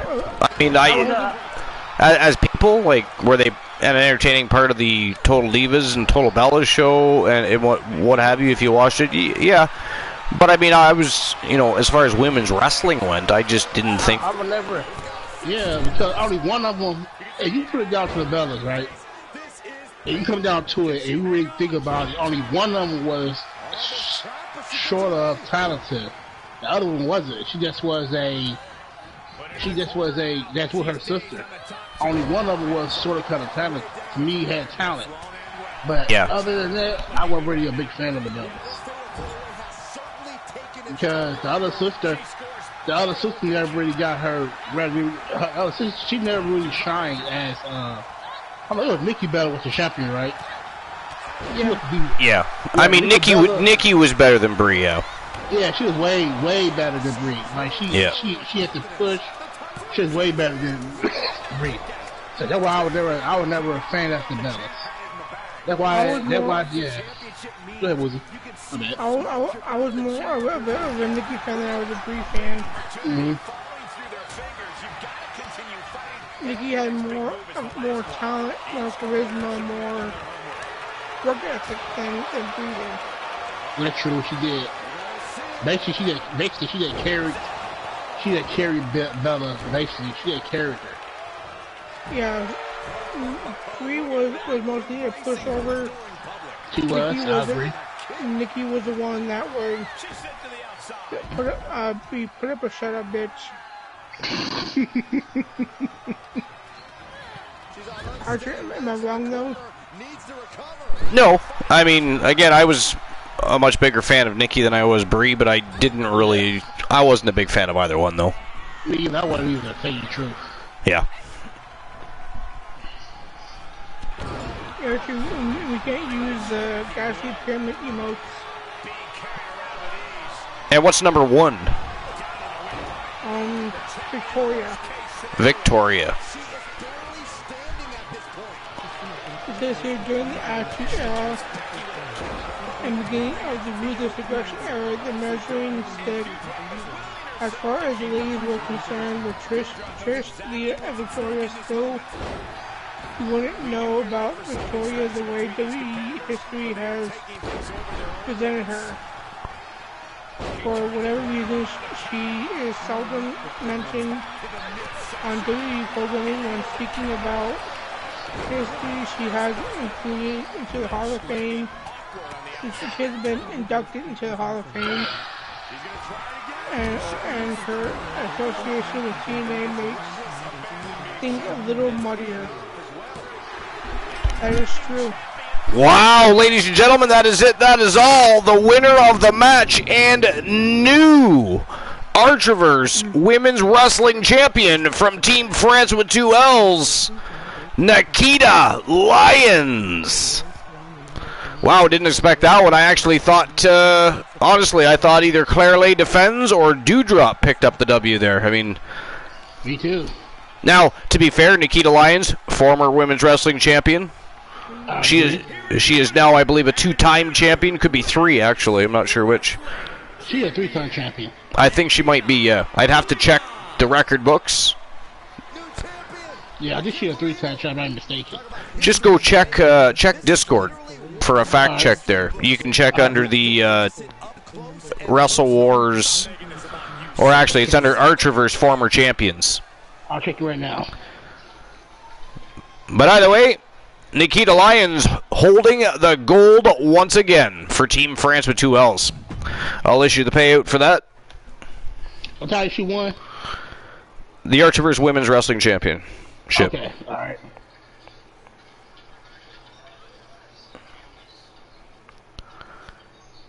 Yeah, that concluded my first list of the night. Fantastic. It was a terrible list. That was. I agree. All right, next match of the evening. This is for the Archerverse Women's World Tag Team Championship, and we, of course, have the former champions taking on the reigning defending champions. You have the Faces of Fear, Team Boss Apollo, and One Woozy TV riding high again with the Freak, Nikita Razor, and the Warrior Princess, Olivia Payne, taking on Amber Extreme and Britt Baker, DMD, the Outlaws from Team Joe Link. Who do you guys got winning the titles? Is it going to be the reigning defending champions holding on to the gold, or will the Faces of Fear put the fear into the souls of the Outlaws? What do you guys think? Who walks out with the gold? Well, the Faces of Fear is what I'm going with. Oh yeah, we're gonna kick some ass, take them titles back, Yep. and say fuck you. Should be a great match, though. These guys have history. They've faced each other on many occasions before, both non-championship and championship matchups. So it's going to be a barn burner, that's for sure. Julian, quit lying to us. Oh, she the second time. It's the second time. Second time? Okay. Yep. All right, there we go. Who walks out with the gold? The Faces of Fear or the Outlaws? 5 minutes to make your bets. And there we go. Betting lines are open. And we're going to get this match crack-a-lacking here in just one moment. We're just waiting for video production to do their job. They have but one and are not doing it. Somebody radio the truck, please. Thank you. Appreciate that. Tell them if they do not get the show underway immediately, they will, in fact, be pink-slipped. All right, here we go. It is showtime and go time for the Archerverse Women's World Tag Team Championship. Let's go. And Woozy, while you start your list, or actually, Boss, are you doing a list next, or is Woozy doing his second list? Oh, you got Woozy. I gotta find me a list. Oh, he is not prepared again, Woozy. Did you hear that? I had one. Ghastly. He had one. It's a good thing I came prepared on the Right? graphs. Appreciate that, Woozy. That is. Fact, if you're talking, I just found me a list. Alright. Okay, Mr. Smart. Oh, yeah, well, yeah. Yeah. You got a list suddenly. We want to hear this. However, I must pee. So I'll be right back. Okay, Mr. Smartass. What's your list? It is Introducing the challenger, the top, the Faces of Fear. ranked in the top 25 strongest wrestlers in history. Ooh, ranked? Yep. Archer loves ranked lists. And this was published.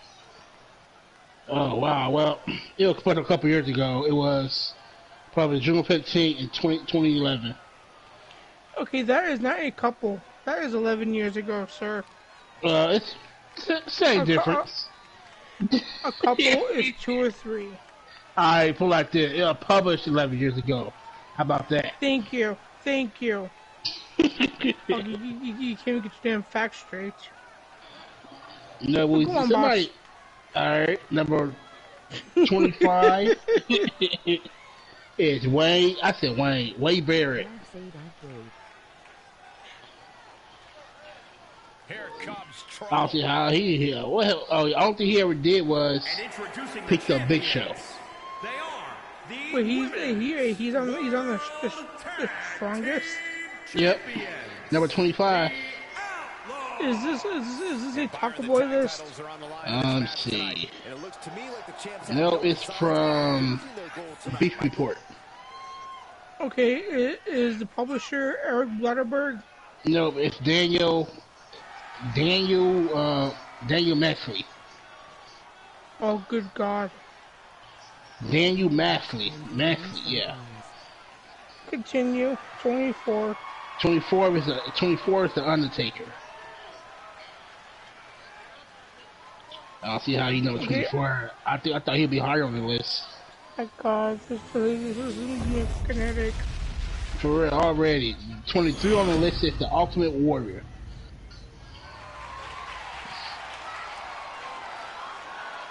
This is what I drink. 22 on the list is the Warlord. Here we go, gentlemen. The tag team titles are up. Oh hell yeah, my guys on this list. Fuck yeah, let's go. Let's go. 21 on the list is Big John Studd. All I hear was Elijah Archer. That's all I heard. Number 20 on the list is Superstar Billy Graham. Okay, I can see that. Me too. Number 19, I want you probably remember him. Ezekiel Jackson. He was one big motherfucker. He was. Tell you the truth, he was bigger than Bobby Lashley. No. I think he. Bobby's bigger. Okay, yeah, you're right. Yeah. But when Archer gets back, repeat what you said on the list. Okay. 18 on the list. I have returned. Oh, there you go. Archer, right, prepare yourself. This is the ranking the top 25 stronger wrestling history. It was post 11 years ago, Woozy. But according to Box Apollo, a couple is 11 years. Hey. So number 25 was Wade Barrett. Sorry, what's the list again? It's the top 25 strongest wrestler in strongest wrestlers, and Wade Barrett's at 25. Okay. Yeah, Wade Barrett 25. 24 was The Undertaker. 23 was Ultimate Warrior. 22 was the Warlord. Actually, a big dude. I actually met him. It was the same event when I met the Undertaker, and they met two legends. He was a big dude. I can't believe the ref didn't get two here. Number 21 on the list is Big John Studd. Another very large human being. I never met him, but that guy was huge. He was one of the OG giants. Yep, he was. Number 20 on the list is Superstar Billy Graham. That guy was so packed full of steroids. Holy jumpins'. Yeah. So, number 19 on the list is Ezekiel Jackson. Ezekiel Jackson? Yeah, Ezekiel. Yeah, I remember him. I wouldn't have thought he'd make the list, but me either. Would you say he's bigger than Bobby? Yeah, who think was bigger, him or Bobby? You mean Bobby Lashley? Yeah. Yes. Oh, Bobby Lashley. Okay, yeah, who's this say? Okay. I would imagine Bobby Lashley will be on the list at some point. 18 on the list is Batista.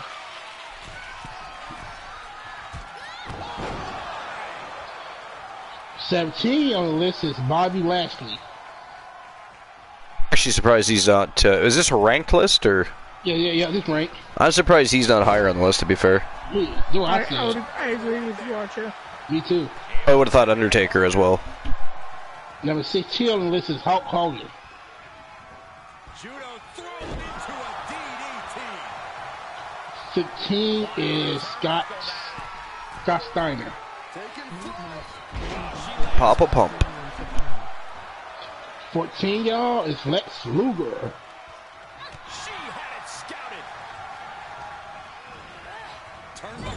Oh, you see, I don't see. See, I thought on number 13 is Triple H. Oh yeah, Triple H made the list, eh? Yeah, but I thought. See, I would have put Triple H. Not that I'm saying he's not a strong individual. I just, you know, the 25 strongest, and he makes the list. Okay. Yeah. I would have put him at 13. I want to put him higher on the list, though. Number 12 is the British Bulldog. See, there's another guy I thought would have been higher on the list because you always hear about the power of the British Bulldog from, you know, anybody that ever talks about him in interviews. So, I mean, at least he's on the list. But I mean, number 11 is Goldberg.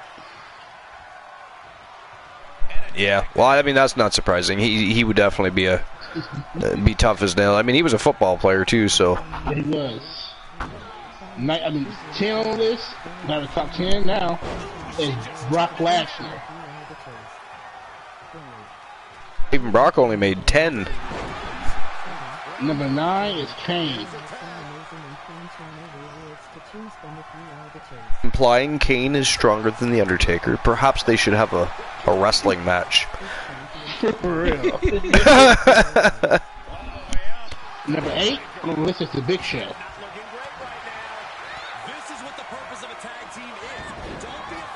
Number 7 is John Cena.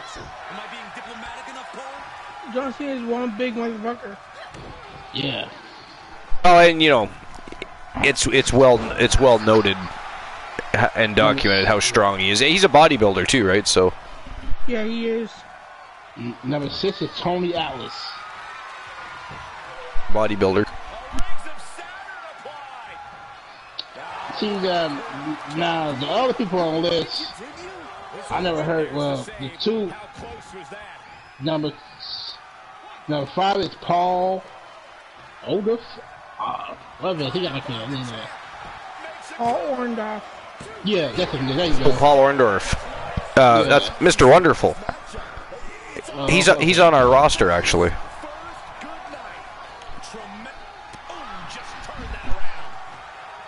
Number 4 is Ted Arcadia. Ted Arcadia. I'm not sure I know who that is. It says tough with a brief. He did have a run with the WWF.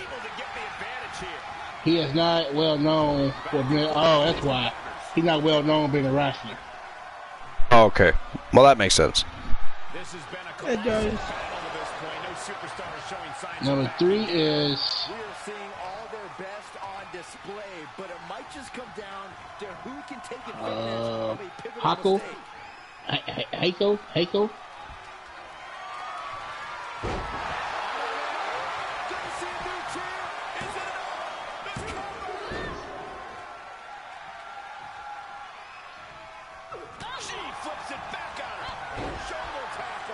Number 2 on the list is Mark Henry.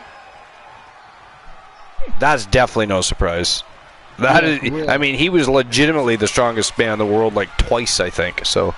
Mm-hmm. Okay, who the hell is number 1? Bill Kingsman. Kingsman? Yeah, Kingsman. Yeah, Bill Kingsman.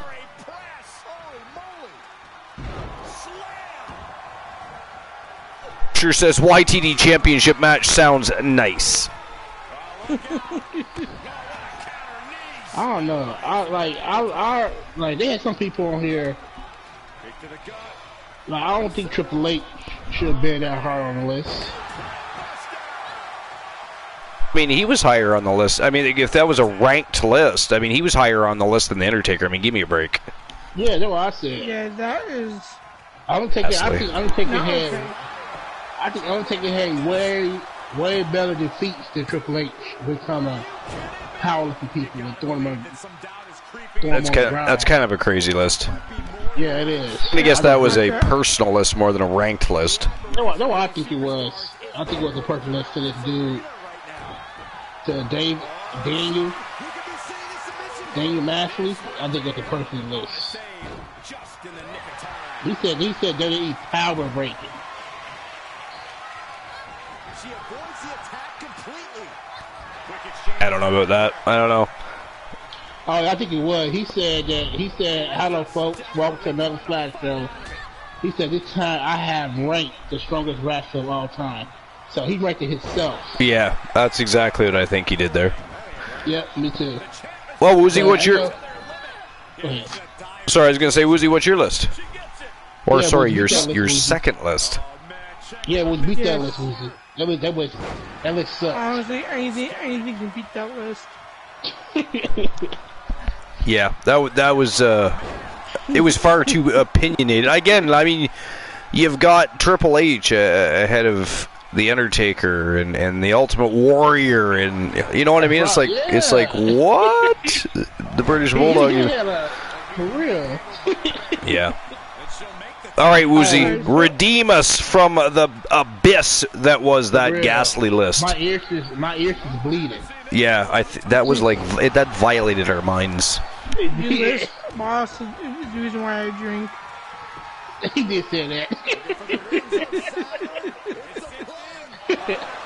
So my list is 5 times Seth Rollins was the most successful two member, and 5 times Roman was. Sorry, say that again. My list is 5 times Seth was the most successful Shield member, and 5 times that it was Roman Reigns. Interesting. Okay. Let's see. Number 10 is Seth Rollins, the highest of the century. But why would that be number 10? That's my question. The biggest moment from WrestleMania 31 was Seth Rollins cashing in his Money in the Bank contract during the main event between Brock Lesnar and Roman Reigns. The Architect pinned his former tag team partner to win his first world title in what was dubbed the highest of the century. Then called with the title to close out the show. It remains one of the many highlights in the Beast Slayer's career. The culmination of a long-term narrative that began when he turned heel. One of the greatest moments ever. Yes, I would agree. Number 9 is Roman Reigns when he won the 2015 Royal Rumble match. Although Seth won the 2019 Royal Rumble match, Roman Reigns beat him to the punch on this one. The Big Dog was the first member to win the Royal Rumble match. Highlights from 2020 other competitors in 2015, and drawing an appearance from his cousin, wrestling icon The Rock. Ultimately, Reigns when the win was met with a less than favorable reception. WWE was intent on pushing Reigns at the expense of a returning Daniel Bryan, but didn't go down well with the fans. Reigns was booed out of the building and his push rejected. Number 8 is Seth Rollins beat the Beast twice. He did indeed. So did Roman Reigns, though. That is so true, he did. Brock Lesnar has been built up by WWE as an unstoppable monster without mercy. Therefore, it is a big deal when a superstar can finally slay the Beast. Rollins has done this twice, beating Lesnar for the Universal title both times. The Architect cashed his ticket to WrestleMania 35 after winning the Royal Rumble, facing off against the Beast for the big red belt and earning his moniker the Beast Slayer. As he did so, he defeated Lesnar for the second time at SummerSlam, something the big dog hasn't managed to do. We were a second away from a new champion. Are we close to the start of a new reign? Is there still Number 7, Roman Reigns, first to dethrone the King. Before Seth Rollins earned the name King Slayer, Roman Reigns was the first to dethrone the King of Kings during the main event of WrestleMania 32. The Big Dog defeated Triple H for the WWE title, winning the title for the third time in his career. And that is it. That is all, ladies and gentlemen. The winners of the match, and still the Archiverse Women's Wrestling Tag Team Champions from Team Joe Link, Amber Extreme, and Britt Baker, DMD, the Outlaws, are still your champions. Congratulations, Team Joe Link. Oh, look at him bragging in the chat already. How dare you, Joe Link? For this tag team here tonight. Maybe a little hyperbolic, but these two performed like they're born to be a tag team. If they stay together, watch out. All right, so I'll issue the payout for that.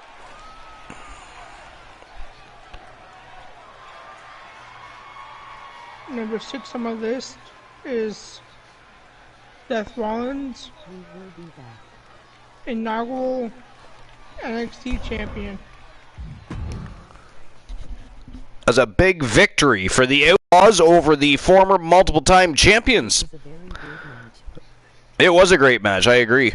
Woozy, what'd you think? I know your team lost, boss, but that was a great match. I mean, the Yes, Outlaws it was really, fantastic. they really rose to the occasion there. Yeah, well, that was a good match. I agree, it was a good match. All right, next match of the evening. This is for the Archiverse World Tag Team Championship. It is a triple threat tornado tag team matchup. It is single fall elimination only.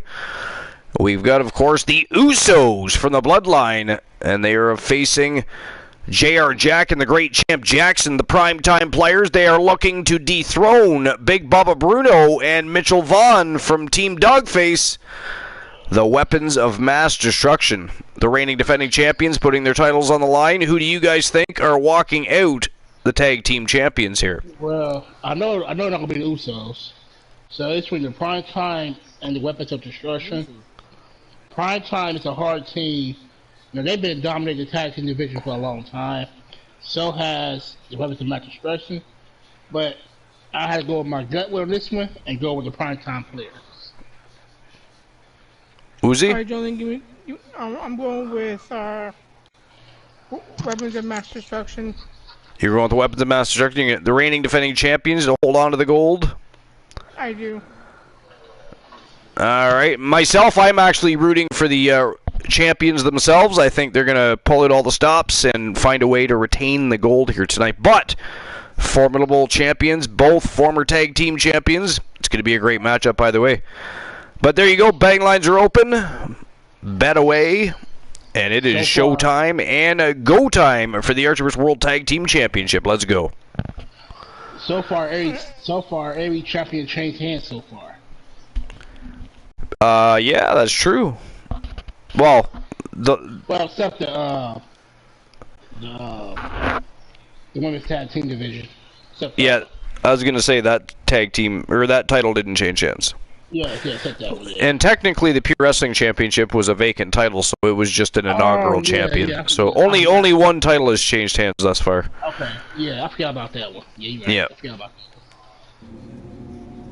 And Jolene, give me 1 second. I gotta look for a joke first. Ooh, joke time from Uzi. Ooh, so's.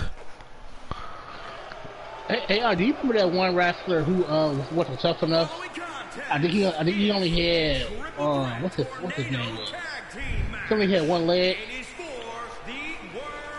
Oh, yeah, it was his name was Zach. It was Zach something, I think, wasn't it? Yeah. I can't think of the name. Did he ever wrestle at a different wrestling company? I don't know. Yes. I think he did actually for a while. I don't know what he's doing now, but you should look that up actually. What Zach Gowen? His name was Zach Gowen. Okay, Zach Gowen. Okay. Look at it real quick. I wouldn't put this list.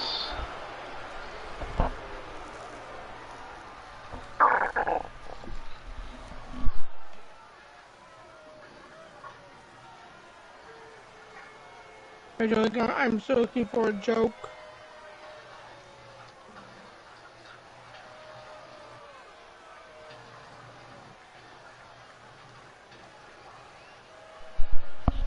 Hey, Joe Link, I got a joke for you. How do you drown a blonde? Look who's here. How do you drown a blonde?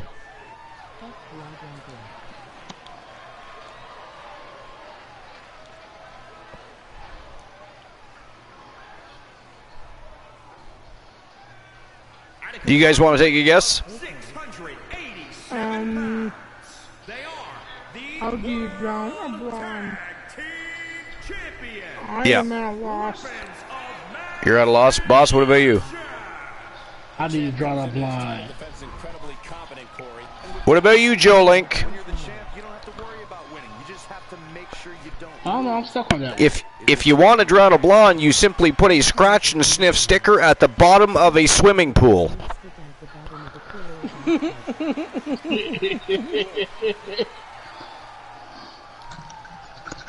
That's what Puncher just said. So it said that he worked with WWE from 2003 to 2004. Then he left that went with TNA from 2003 to 2006. Interesting. I actually I don't remember being part of TNA. Me either. Oh, well, that was kind of the period of time where I, tapered off watching a little bit, so that could be why too.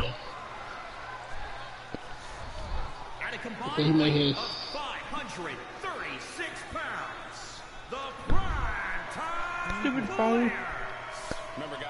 Luke the Gooner is here, and he would like to be acknowledged. So if we could get a shout out for Luke the Gooner, that'd be fantastic. I would personally be appreciative. Give me 1 second. How dare you take longer than a second?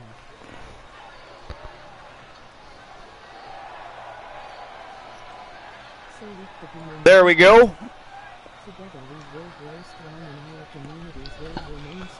Ooh, look at that. We got 2 shoutouts for Luke the Gooner. One from Joe Link and one from Woozy. Just a little extra love for Luke the Gooner.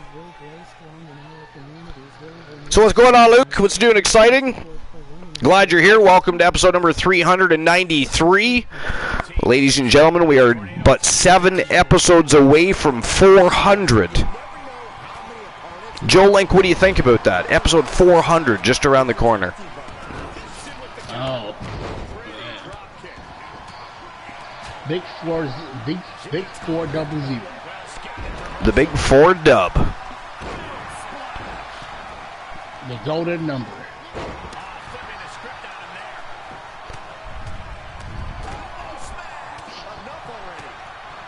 All right, anyways, where were we? Woozy was finding a joke. Oh, right.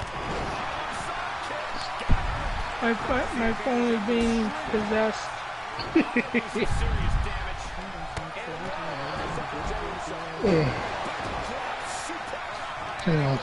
The big 400. Yeah, it is amazing. It's surreal, really. It's interesting to think that we'll have done 400 episodes. 400 episodes. How you like that? Luke the Gooner says, I'm about to go to bed. Just thought I'd stop in and see what was going on. Well, Luke the Gooner, we appreciate you. Thanks for stopping in. Thanks for taking the time of your day to stop in and shoot the shit with the community a bit. We appreciate you. Thank you very much. Yeah, I'm about to call it tonight. I got to be at work today morning. Retro. Oh, San Andreas. Dude, that is my favorite one. Did you stream it? Because I'll check the VOD out if you did.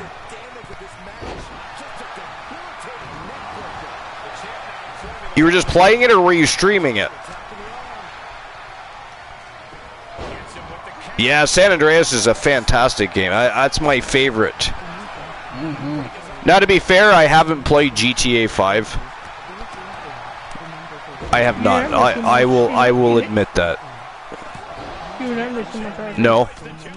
The story mode is pretty good. You beat San Andreas so many times. Yeah, but it's such a great game. Great game. Alright, thanks, gentlemen. You have a good night too. Y'all have a good night. I gotta be working today. Yeah, absolutely. I'll see y'all tomorrow. Later, boss. Alright. See you for Starcade. Alright, see ya. You streamed it a few weeks ago. Do you plan on streaming it again? Because I would definitely tune in for that. I love San Andreas. That's a fun game. Alright, Jolene, here's my joke for you. Did you have a computer? Did you hear about the restaurant that will burn the moon? Did you hear about the first restaurant to open on the moon?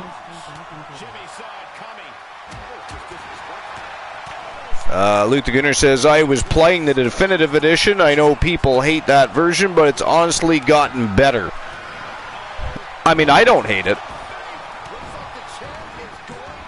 Sometimes you just have to like new editions and versions for what they are. You have the original too? Sweet. Yeah, and to the joke, Joe, it had good food but no atmosphere. It had great food but no atmosphere.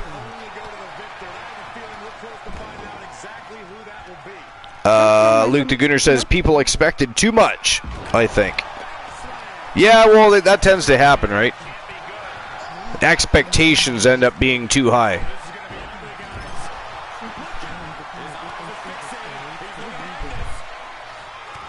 That is so true.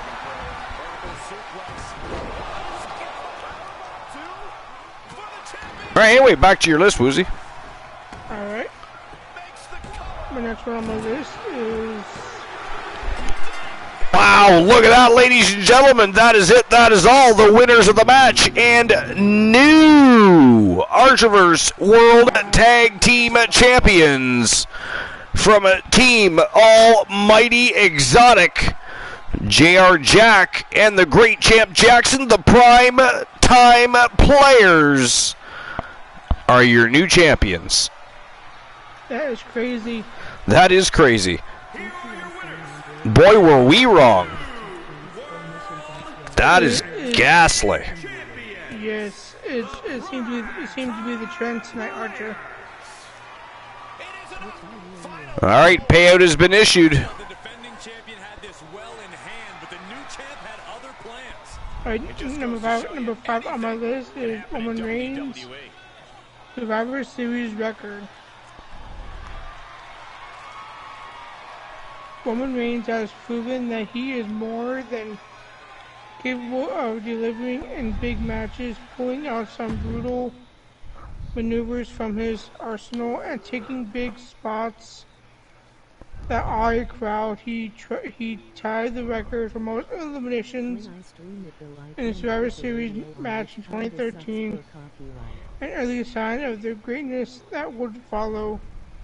Reigns was a sole survivor of his team. After eliminating 4 opponents, it was a stunning accomplishment for the big dog, who had been billed as the strongest member of the Shield. Luke got timed out. Which, well, there's a lot of banned words here. It's a long time running joke, Luke, that I don't stream here. I run a show. I am a broadcaster. I broadcast a show. I don't stream. Streaming is for game players. I don't play. So it's a long time running joke, and I ban the word stream. I mean, I've banned a lot of words. I've banned a lot of words. I mean, you'll figure it out. And names. And names. Matter of fact, I banned another name tonight. I did. Eric Beeston was his name, and you will not be able to utilize his name here.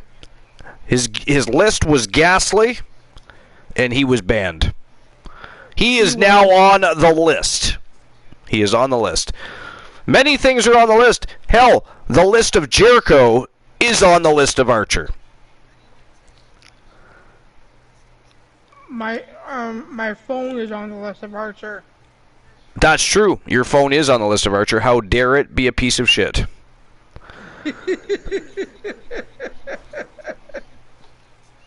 My phone is costing me to do lists. It's costing me to do dirt sheets. So it deserves to be on the list of Archer.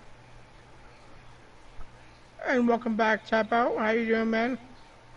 All right, so who walks in with the gold here? Is it going to be Joe Lincoln, Roman Reigns, or Spidey Dexter representing the Wolfpack? We got Team Joe Link versus Team Froggy Mothlegs, and of course Roman Reigns just likes to stick his nose in everybody's business, so it's no surprise he's here in the co-main event of the evening. But you guys have 5 minutes to make your bets. Is it going to be Lincoln, Reigns, or Spidey Dexter? And of course, Spidey Dexter is the reigning defending Archerverse World Television Champion.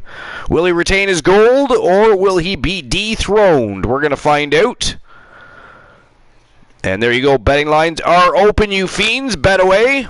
And here we go. Showtime and go time, Woozy. It is, and Golden Gamer says Spidey wins. Well, put your Archerverse bucks where your mouth is, sir. Let's go. Vice City? Yeah, Vice City was cool, too. I wasn't a fan of Vice City. I mean, I thought it was pretty cool.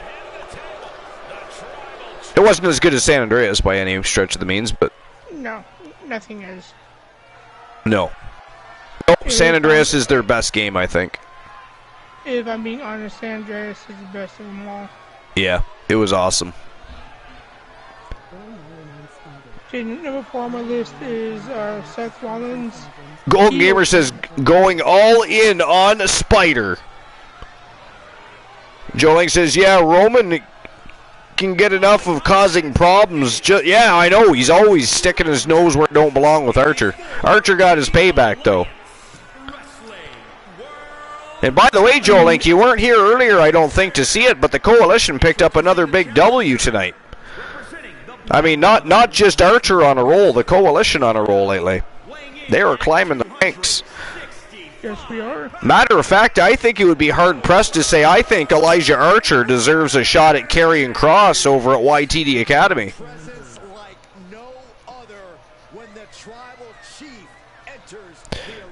Luke the Gunner says, people would argue Vice City's their favorite, but mine is San Andreas. Yeah, San Andreas was just completely fantastic.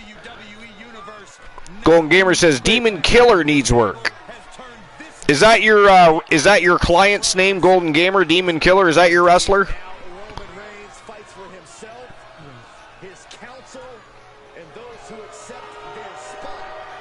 Because I mean, if you have a wrestler, you can always have your wrestler inked to a contract here at the Archerverse. You realize this, right?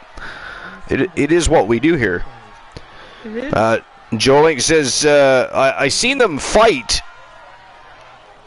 Judgment. Oh, you saw them fight Judgment Day? Golden Gamer says, oh, I did. Did you? I didn't even notice. I'll have to go check that out. I do apologize if you did. Although, fuck you. You could have told me. How dare you? How dare you let me blame myself for your inability to let me know that you did that. Ghastly.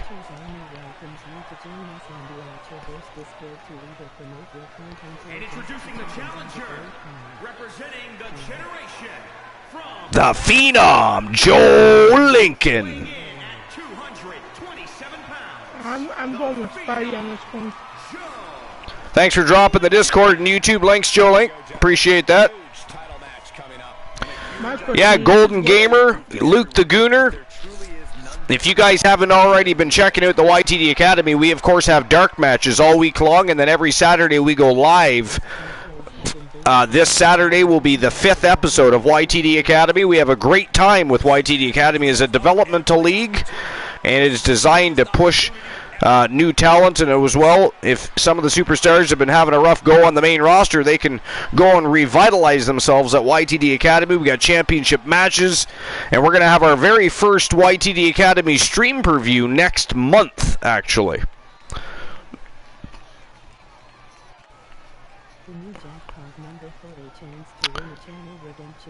Outcast Gameplays invading the compound with 4 villains. Welcome in, Outcast Gameplays. How you doing? Appreciate you being here.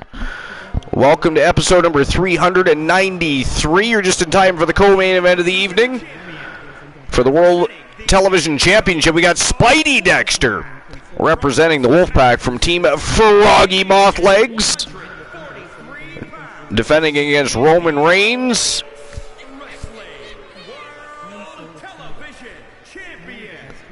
I'm so excited, Golden Gamer says. Wait a minute, what did I miss? Outcast got chimed out. Again? He said streamed. Way to go, Outcast. You said one of the naughty words.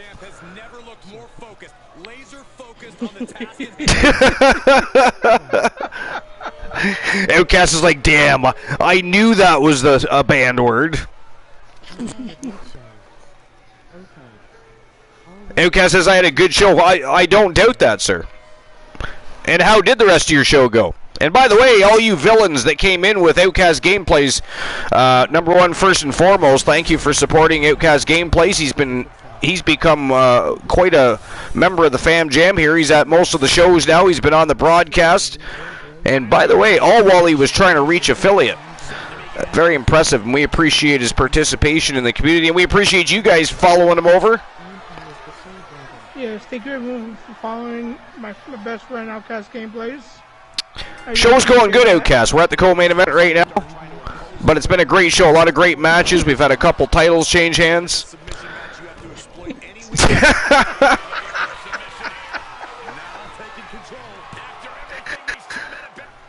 Hang on. He is in serious trouble here and finds his way out. Oh, look at this.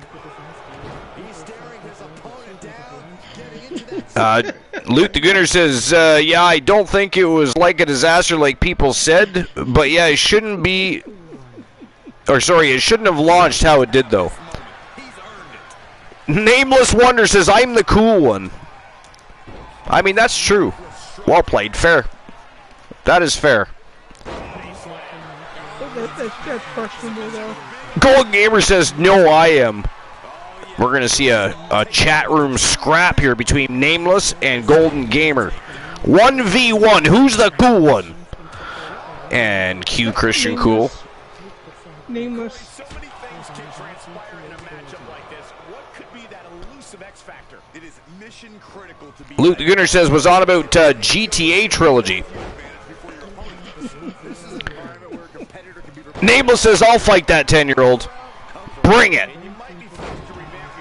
Luke the Gunner says, I don't think it's as bad as people make it out to be. No, I don't think it is, no. I agree with that, Luke the Gunner. Golden Gamer says, Nameless 2 times better in 1 times Betty.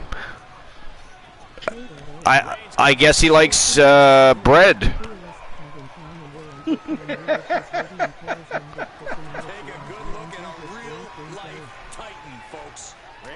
And we got a shout out for Christian Cool.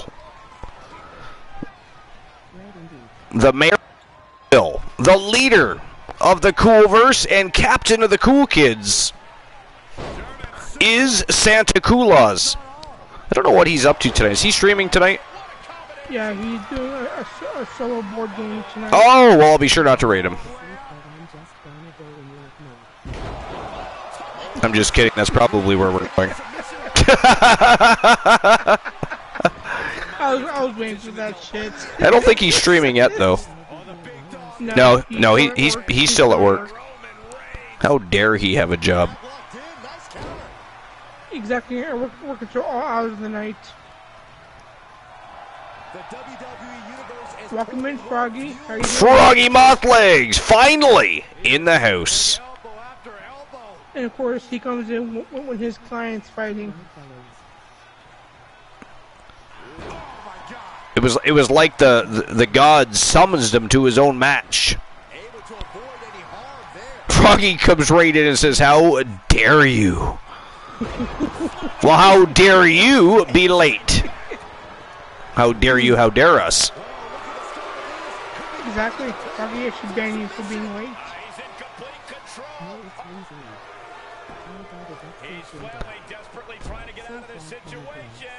And Golden Gamer, only one person can say my name like that. So. Froggy says, "I got a Dexy tingle." Outcast says, "Did Prince Outcast make an appearance?"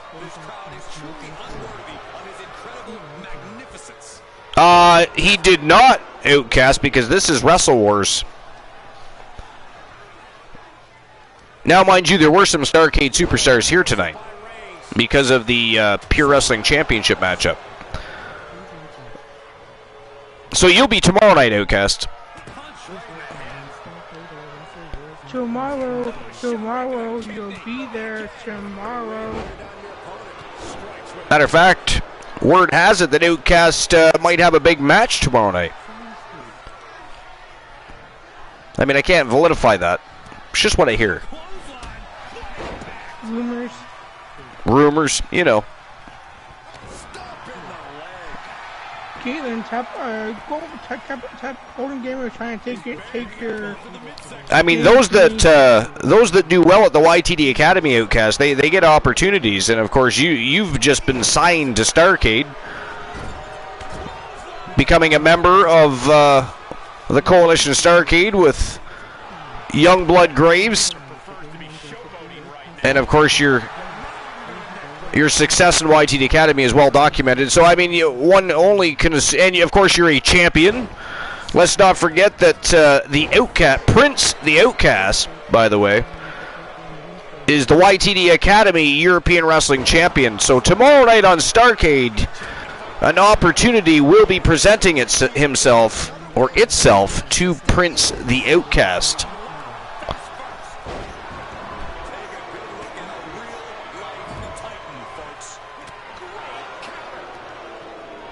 Gold Gamer says small PP energy. Well, I mean, I don't think anybody was really measuring dicks, but if you, I mean, there's always, there's ways to enlarge your penis if you have a low self-esteem, low self-confidence because of your lack of manhood. I mean, there's ways around that.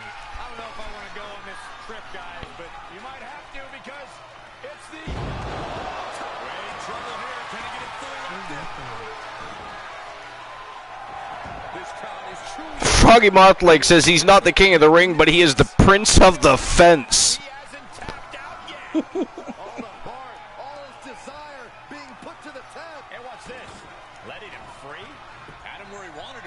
Joe Link answering some questions for Nameless.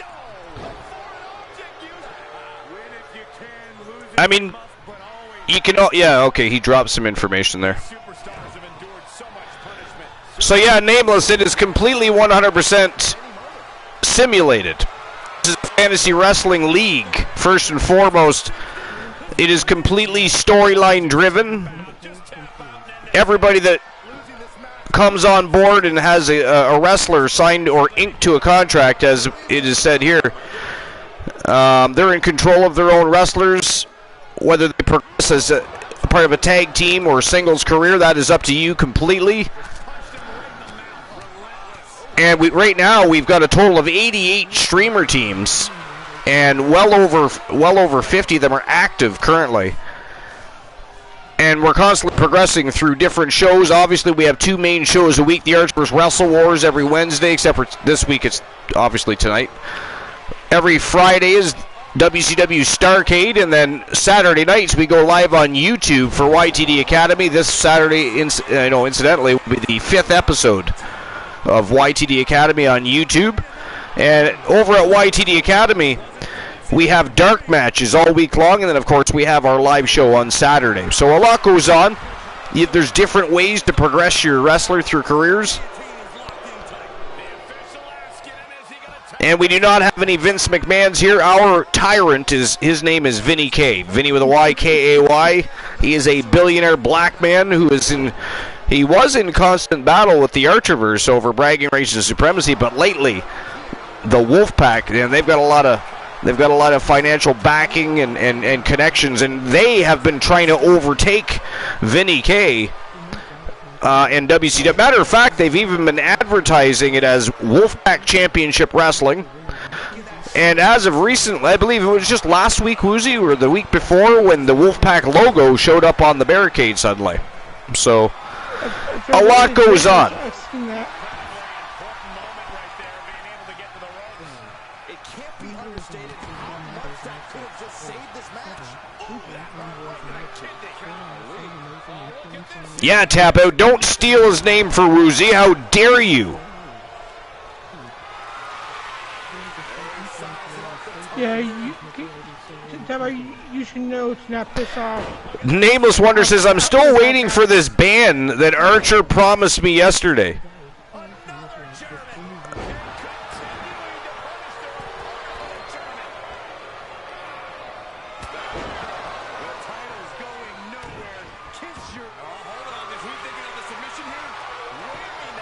I mean, all right. I mean, you don't have to ask me twice. Wow, Roman Reigns has been eliminated. It is down to the Phenom, Joe Lincoln, and Spidey Dexter. And welcome to Soul Embers. How you doing, man?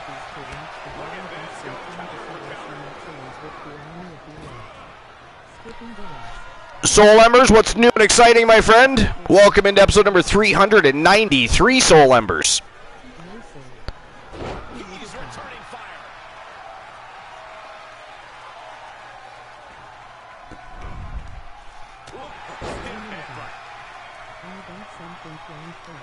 Soul Ember says, I got something planned for you, Archer.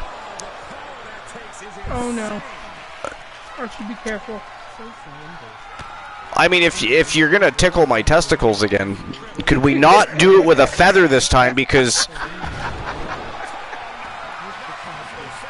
far too sensitive for feathers. Froggy says, see if Joe can get a win back after that gold rush tourney. Whoa, there you go. Holy shit. Froggy spoke, and Joe Lincoln responded. Winner of the match, ladies and gentlemen, by submission, and new Archers Unified World Television Champion from Team Joe Link, the Phenom Joe Lincoln is your new champion.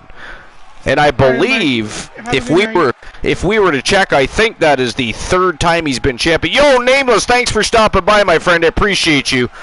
Glad you finally got your band. Sorry it didn't happen yesterday. It completely slipped my mind. But then again, I didn't have a show yesterday. So it's hard to ban somebody if I'm not live. But thanks for being here. Honestly, appreciate you.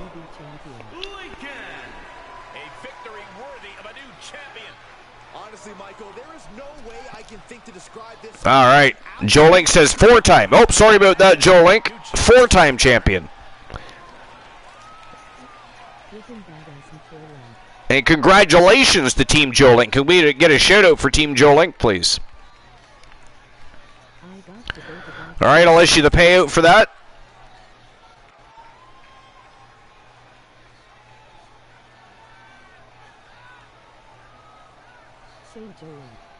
There you go, Joe Link. There's your shout out, man. Winner of the match, Joe Lincoln, and there you go. All right, here we go. Main event of the evening.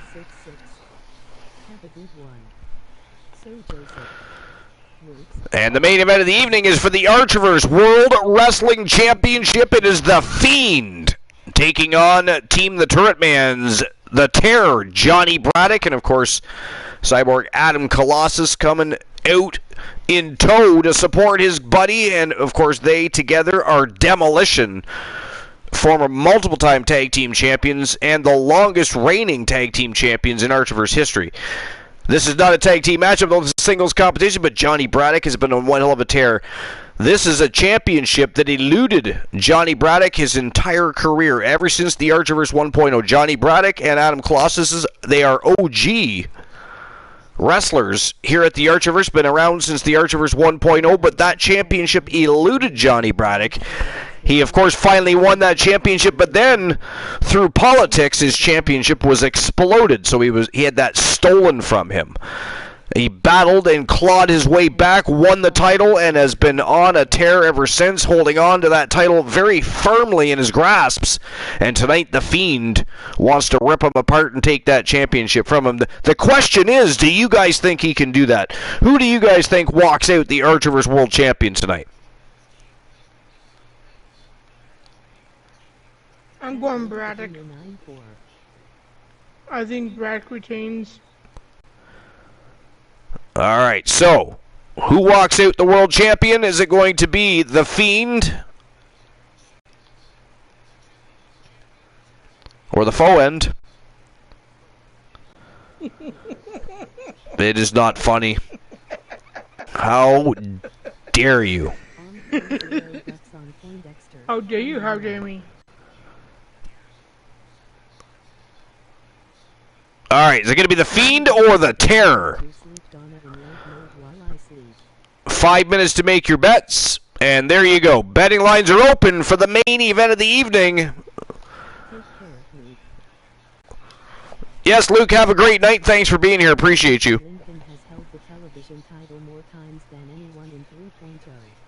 Yep, that is correct. Well, actually, a lot of those records date back, too. They're not just from 3.0.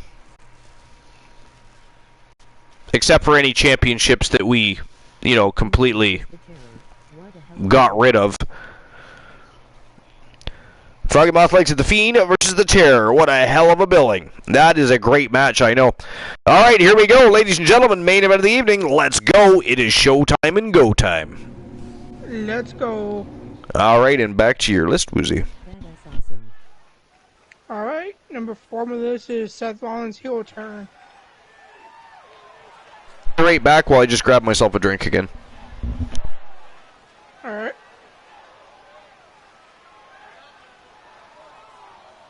Okay, what the hell? Where did my list go? Where did my list go?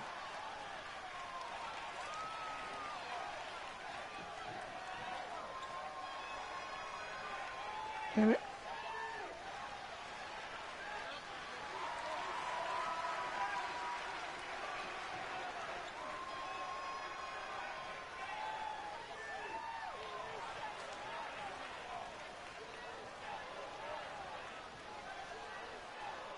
Give me 1 second, folks. My list decided to vacate the premises, so yeah, I gotta find it again.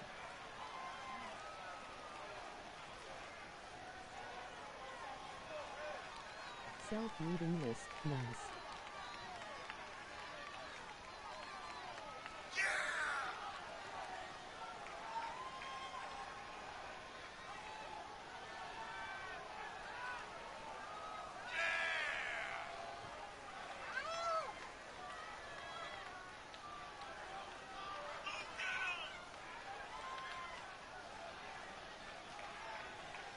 I'll just do this list instead.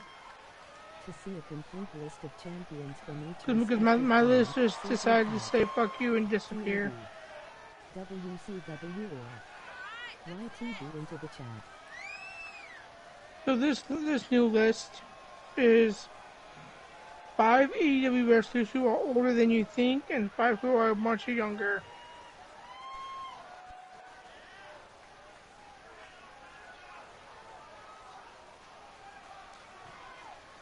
Older is Kenny Omega. Kenny Omega is far from old at 36, especially in the world of wrestling. This is just the first time massive audience in North America has been exposed to one of the greatest wrestlers in the world. So many people are surprised to find out he's closer to 40 than 30. Omega's obviously in tremendous shape, but his demeanor and personality have a certain playfulness to them that make him feel younger, especially with all the gaming and pop culture references. Don't let his looks fool you, though. There's no one more dangerous in the ring. I have returned. I mean, I'm still waiting for my coffee to be delivered, but I figured I may as well jump back in while that is in the process of being percolated. Alright, so my list decided to leave my cousin, so I had to find a new one. And introducing the champion. All right, my new list is from Kansas City, Kansas. Is 5 AEW superstars who are older than you think, and 5 who are much younger than you think. All right. Number 10 was Kenny Omega, who is only 36 years old. On the line. And title matches like this have a way of getting your blood Which flowing, surprised me unlike as well. any other match. Held. He's only 36. Interesting. Yes. And number 9 is younger, and it's MJF. MJF is only 23 years old. Yeah, he's very young and has a huge career ahead of him.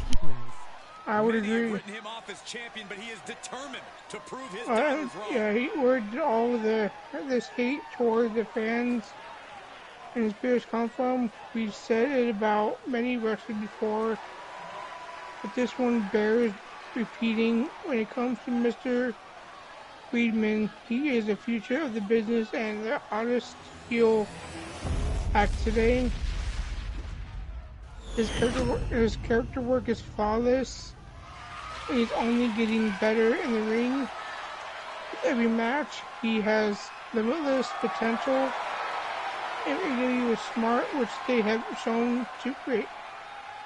If AEW is smart, which they have been shown to be, there'll be a perennial main event act and future multi-time AEW World Champion.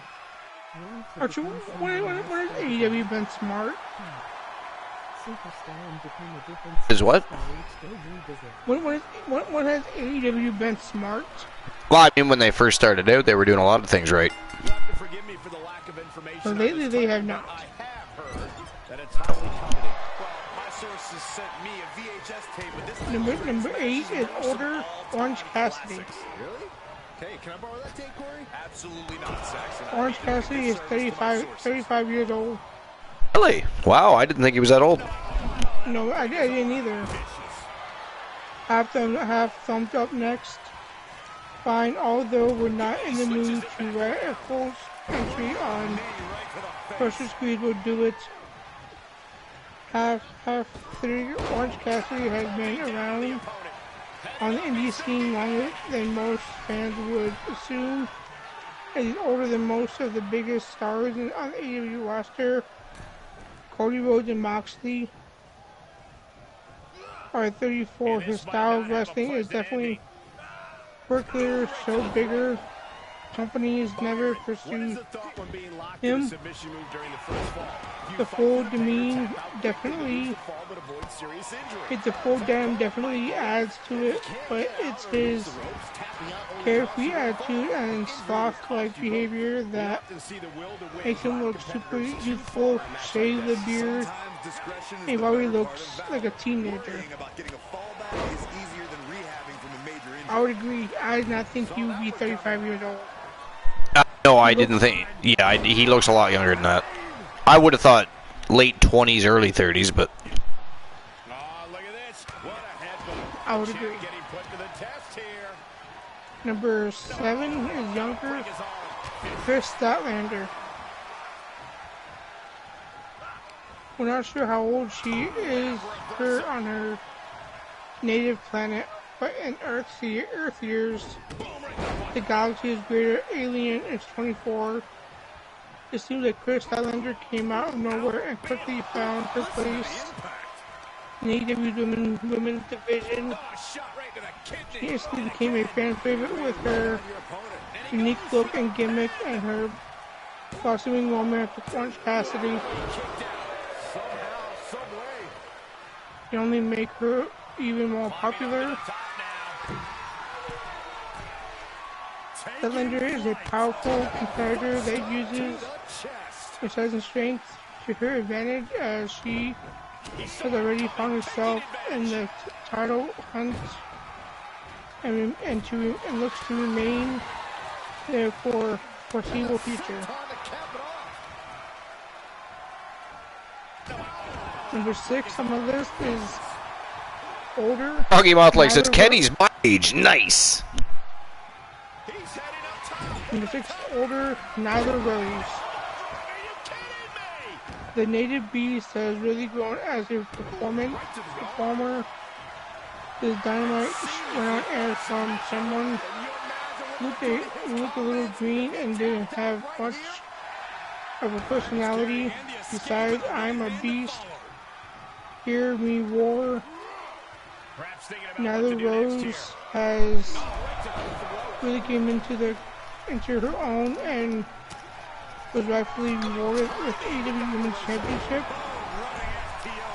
While she's definitely doing good work, it's crazy to think that Nyla is only at 37 years old.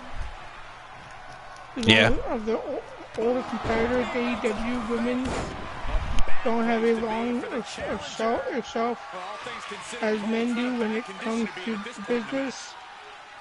But we're hoping AEW and Nyla change that perception. I was never a Nyla Rose fan. No. Really? Speaking of championship, though, Joe Link, you never answered my question. What do you think of over at YTD Academy, Archer versus Cross?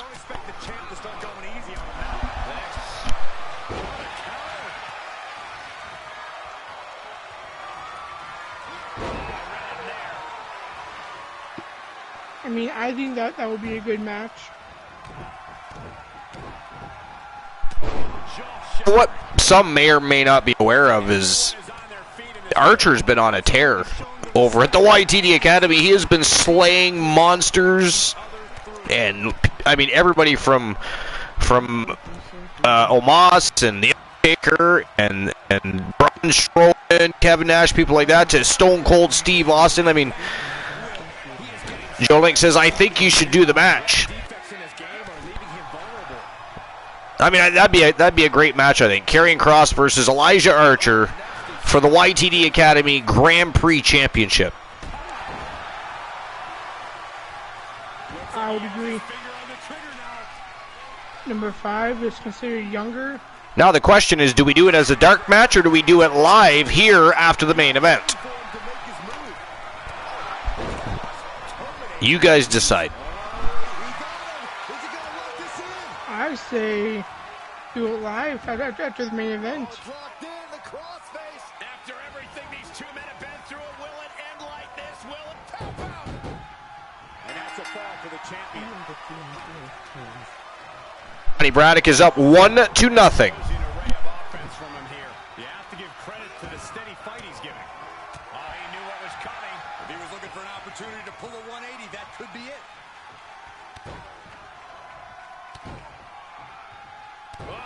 Flush a hamstring. Archie says live.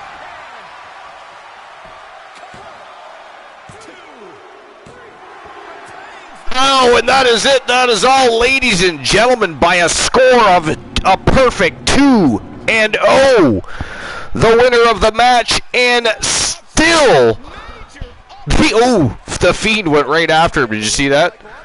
Oh, he knocked out the referee. The Fiend is pissed. That is definitely not going to be the last we see of these two together in a ring. Wow. Look at him go. But ladies and gentlemen, the winner of the match, and still the Archerverse World Wrestling Champion from Team The Turret Man, the Terror, Johnny Braddock.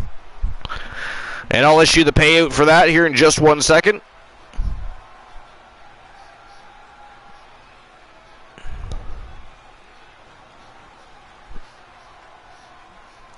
All right, there we go. Payout has been issued. Now for one last order of business, and of course that wraps up the Archerverse Wrestle Wars for this week. But now for one more order of business. And again, we've been talking about it. I mean, Joe Link and I have been kind of laughing at it for the last few weeks. But Elijah Archer has been tearing up the scene, beating everybody. From The Undertaker to Stone Cold to the monsters in both the Archerverse and Starrcade. It's been absolutely insane. So we suggest, let's see if Archer can get the job done on the big in the limelight, in the big stage, in the main event, or in this case, the dark match main event, our go home happy match. Win a channel redemption of your choices. 444. The number to win a TV championship matches. 5. And we're going to see the one Elijah Archer versus Karrion Kross for the YTD Academy Grand Prix Championship.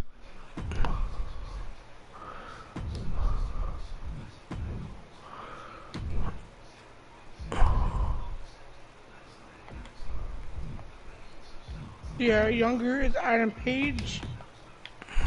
Although he's developed a bit of a drinking habit, I'm pretty sure Adam Page is at a good place in his career. He's fucking Froggy. How dare you? Alright, so I will open the betting lines for this so you gambling fiends can go ahead and bet if you think Elijah Archer's going to lose or if he's going to become the new champion.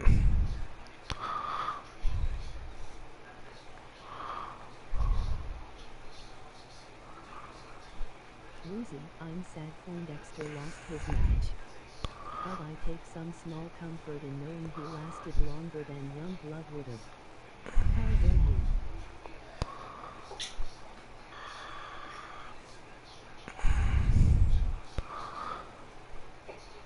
Alright, there we go.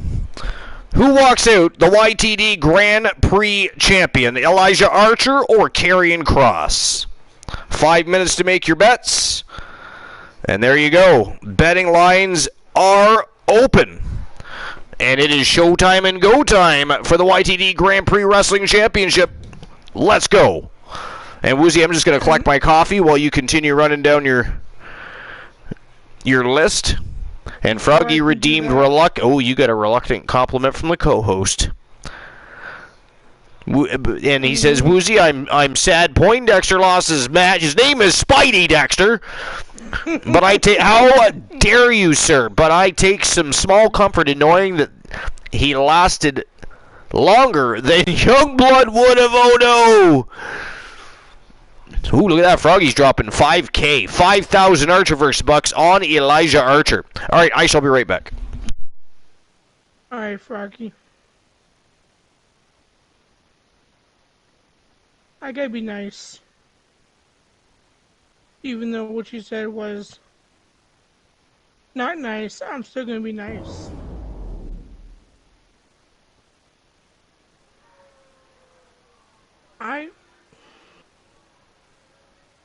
Froggy,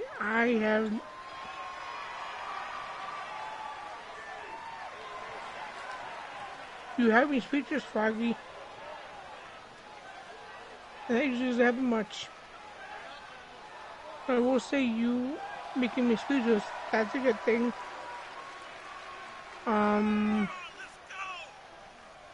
You are a good human being. Contest is a Falls Count Anywhere match. You are you're very well respected in the community. We enjoy you being here. Introducing the challenger, representing the Coalition from Toronto, Ontario, Canada. My client would have lasted the amount of time as yours, as Poindexter would have. But I do see your confusion there. Will be on the line here. You're right, judging from the response on social media heading into this match, being confused about certain things, that's not a bad thing. Here tonight. It's not a bad thing at all. We're here to help with that confusion.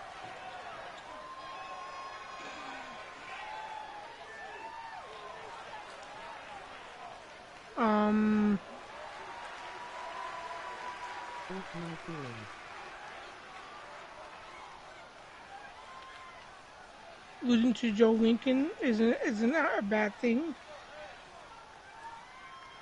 Not at all. I want those digital Lincoln from time to time. But I think that is good enough compliments from me to you. Now comes the fun part. Well, you know, this ominous tune is just a prelude to the toll of man. Now comes the part of my villainy. Of the sinister, multi-time NXT champion. But I shall wait though. A competitor with seemingly I'm getting this to do. No fears, and here he is. You're welcome, Froggy. Cross. Not a problem. You're villainous fuck. And you.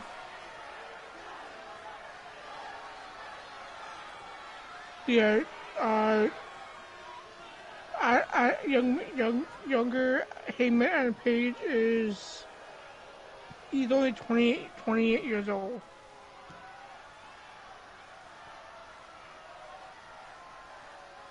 With the way he acts, the way he talks, he's a lot older than 28, but I guess not.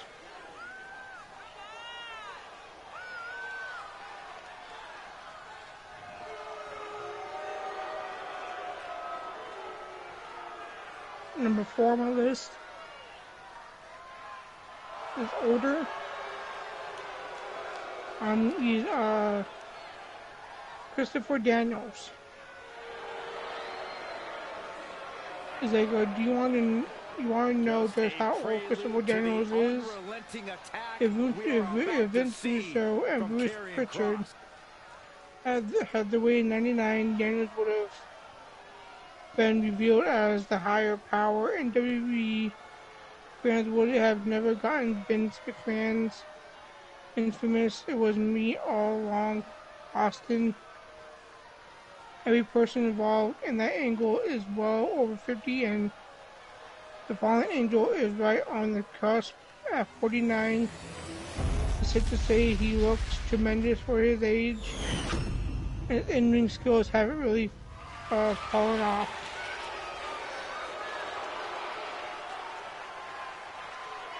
Number 3 is Young. I have returned. Welcome back. So yeah, all right. Adam Page. Adam Page is only 28, I do believe. Yeah, him and Adam Page is only 28. Who's 28? Adam Page. Wow, I thought he was older than that. Uh-huh. Interesting. Yes, well, I'm still hoping he makes his way to WWE. I would agree. And Christopher Daniels. Well, Christopher Daniels is in his 40s, yeah. He'd be 44, 45. 49. 49, really? Didn't know he was that old. Okay. Yeah, he does move great for 49, absolutely. Yes. Number 3 is younger Ray Phoenix. How old? He is... Let's see here. And he had Carrion's number there. He's 34. 4 years old? Okay. Yeah, number 2 is older. Badass Billy Gunn. Yeah, he'd be what, 50? 56. 50? Is he 56? Yeah. Wow. Well, he's still in great shape for 56. He really is. Number 1, Jurassic Express. And you need a limitless imagination to win a match like this. You have to stay on the attack because fortunes can change. Jungle Jack Perry is Jim Ross's way back. Marcus Hunt is a year older. Marcus Hunt is only 23 years old. Attack after attack on target. Interesting. Yes. But doesn't say how old the other 2 are. Jungle Boy is 22 years. 22 years old. And,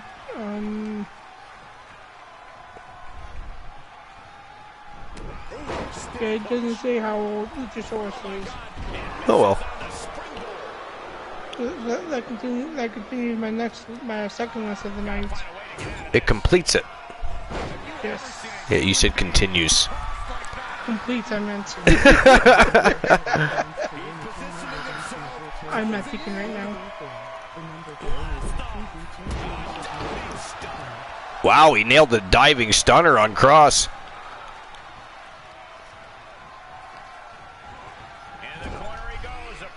Oh, misses the Superman punch, though.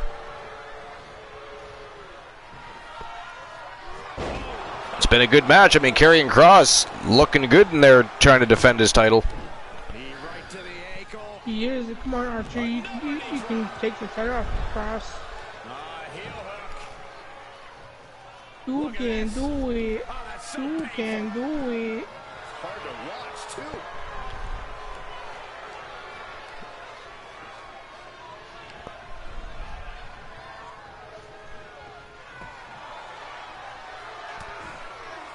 All right, so. Now, when did you say your next wrestling show is? Sunday? Sunday. Any plans? And you got any big matches that you have planned for that evening, or? If I can get a few more superstars signed, then I might do a Royal Rumble. A Royal Rumble, nice. And that will be Sunday evening, ladies and gents. Now, what time Sunday evening? I'd say about 6-ish my time. 6 is your time? So that'd be around 9 p.m. Eastern time. I'll be a little late to that show, as I am stuck working till close that day. So. Which is 10, right? Or 11:30. No, 10. My time. So I'd be home a little after 10, but. Oh, didn't miss that Superman punch. Yo, Jesus Christ, Spirit of, we're just about right in half there.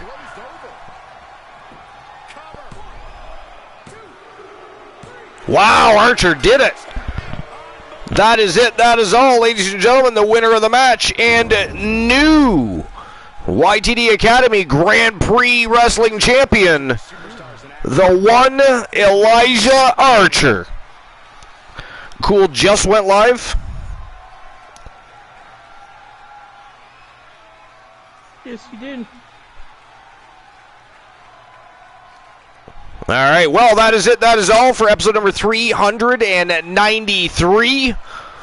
We are just 7 shows away from 400, and that is going to be a fun episode. We're going to reminisce, discuss everything that happened from the 1.0, 2.0, 3.0, all the people that we've met in between. It's going to be a great evening to have a little bit of fun, watch some great matches as always.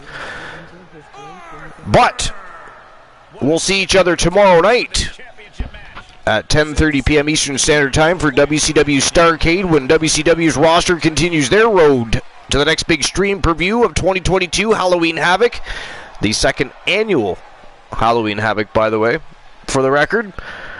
But it was a great night, but now it is time to go visit the Coolverse and see what Christian Cool's up to. So until tomorrow night, you don't have to go home, but you can't stay. Get the fuck out right now. Goodbye. And stay awesome.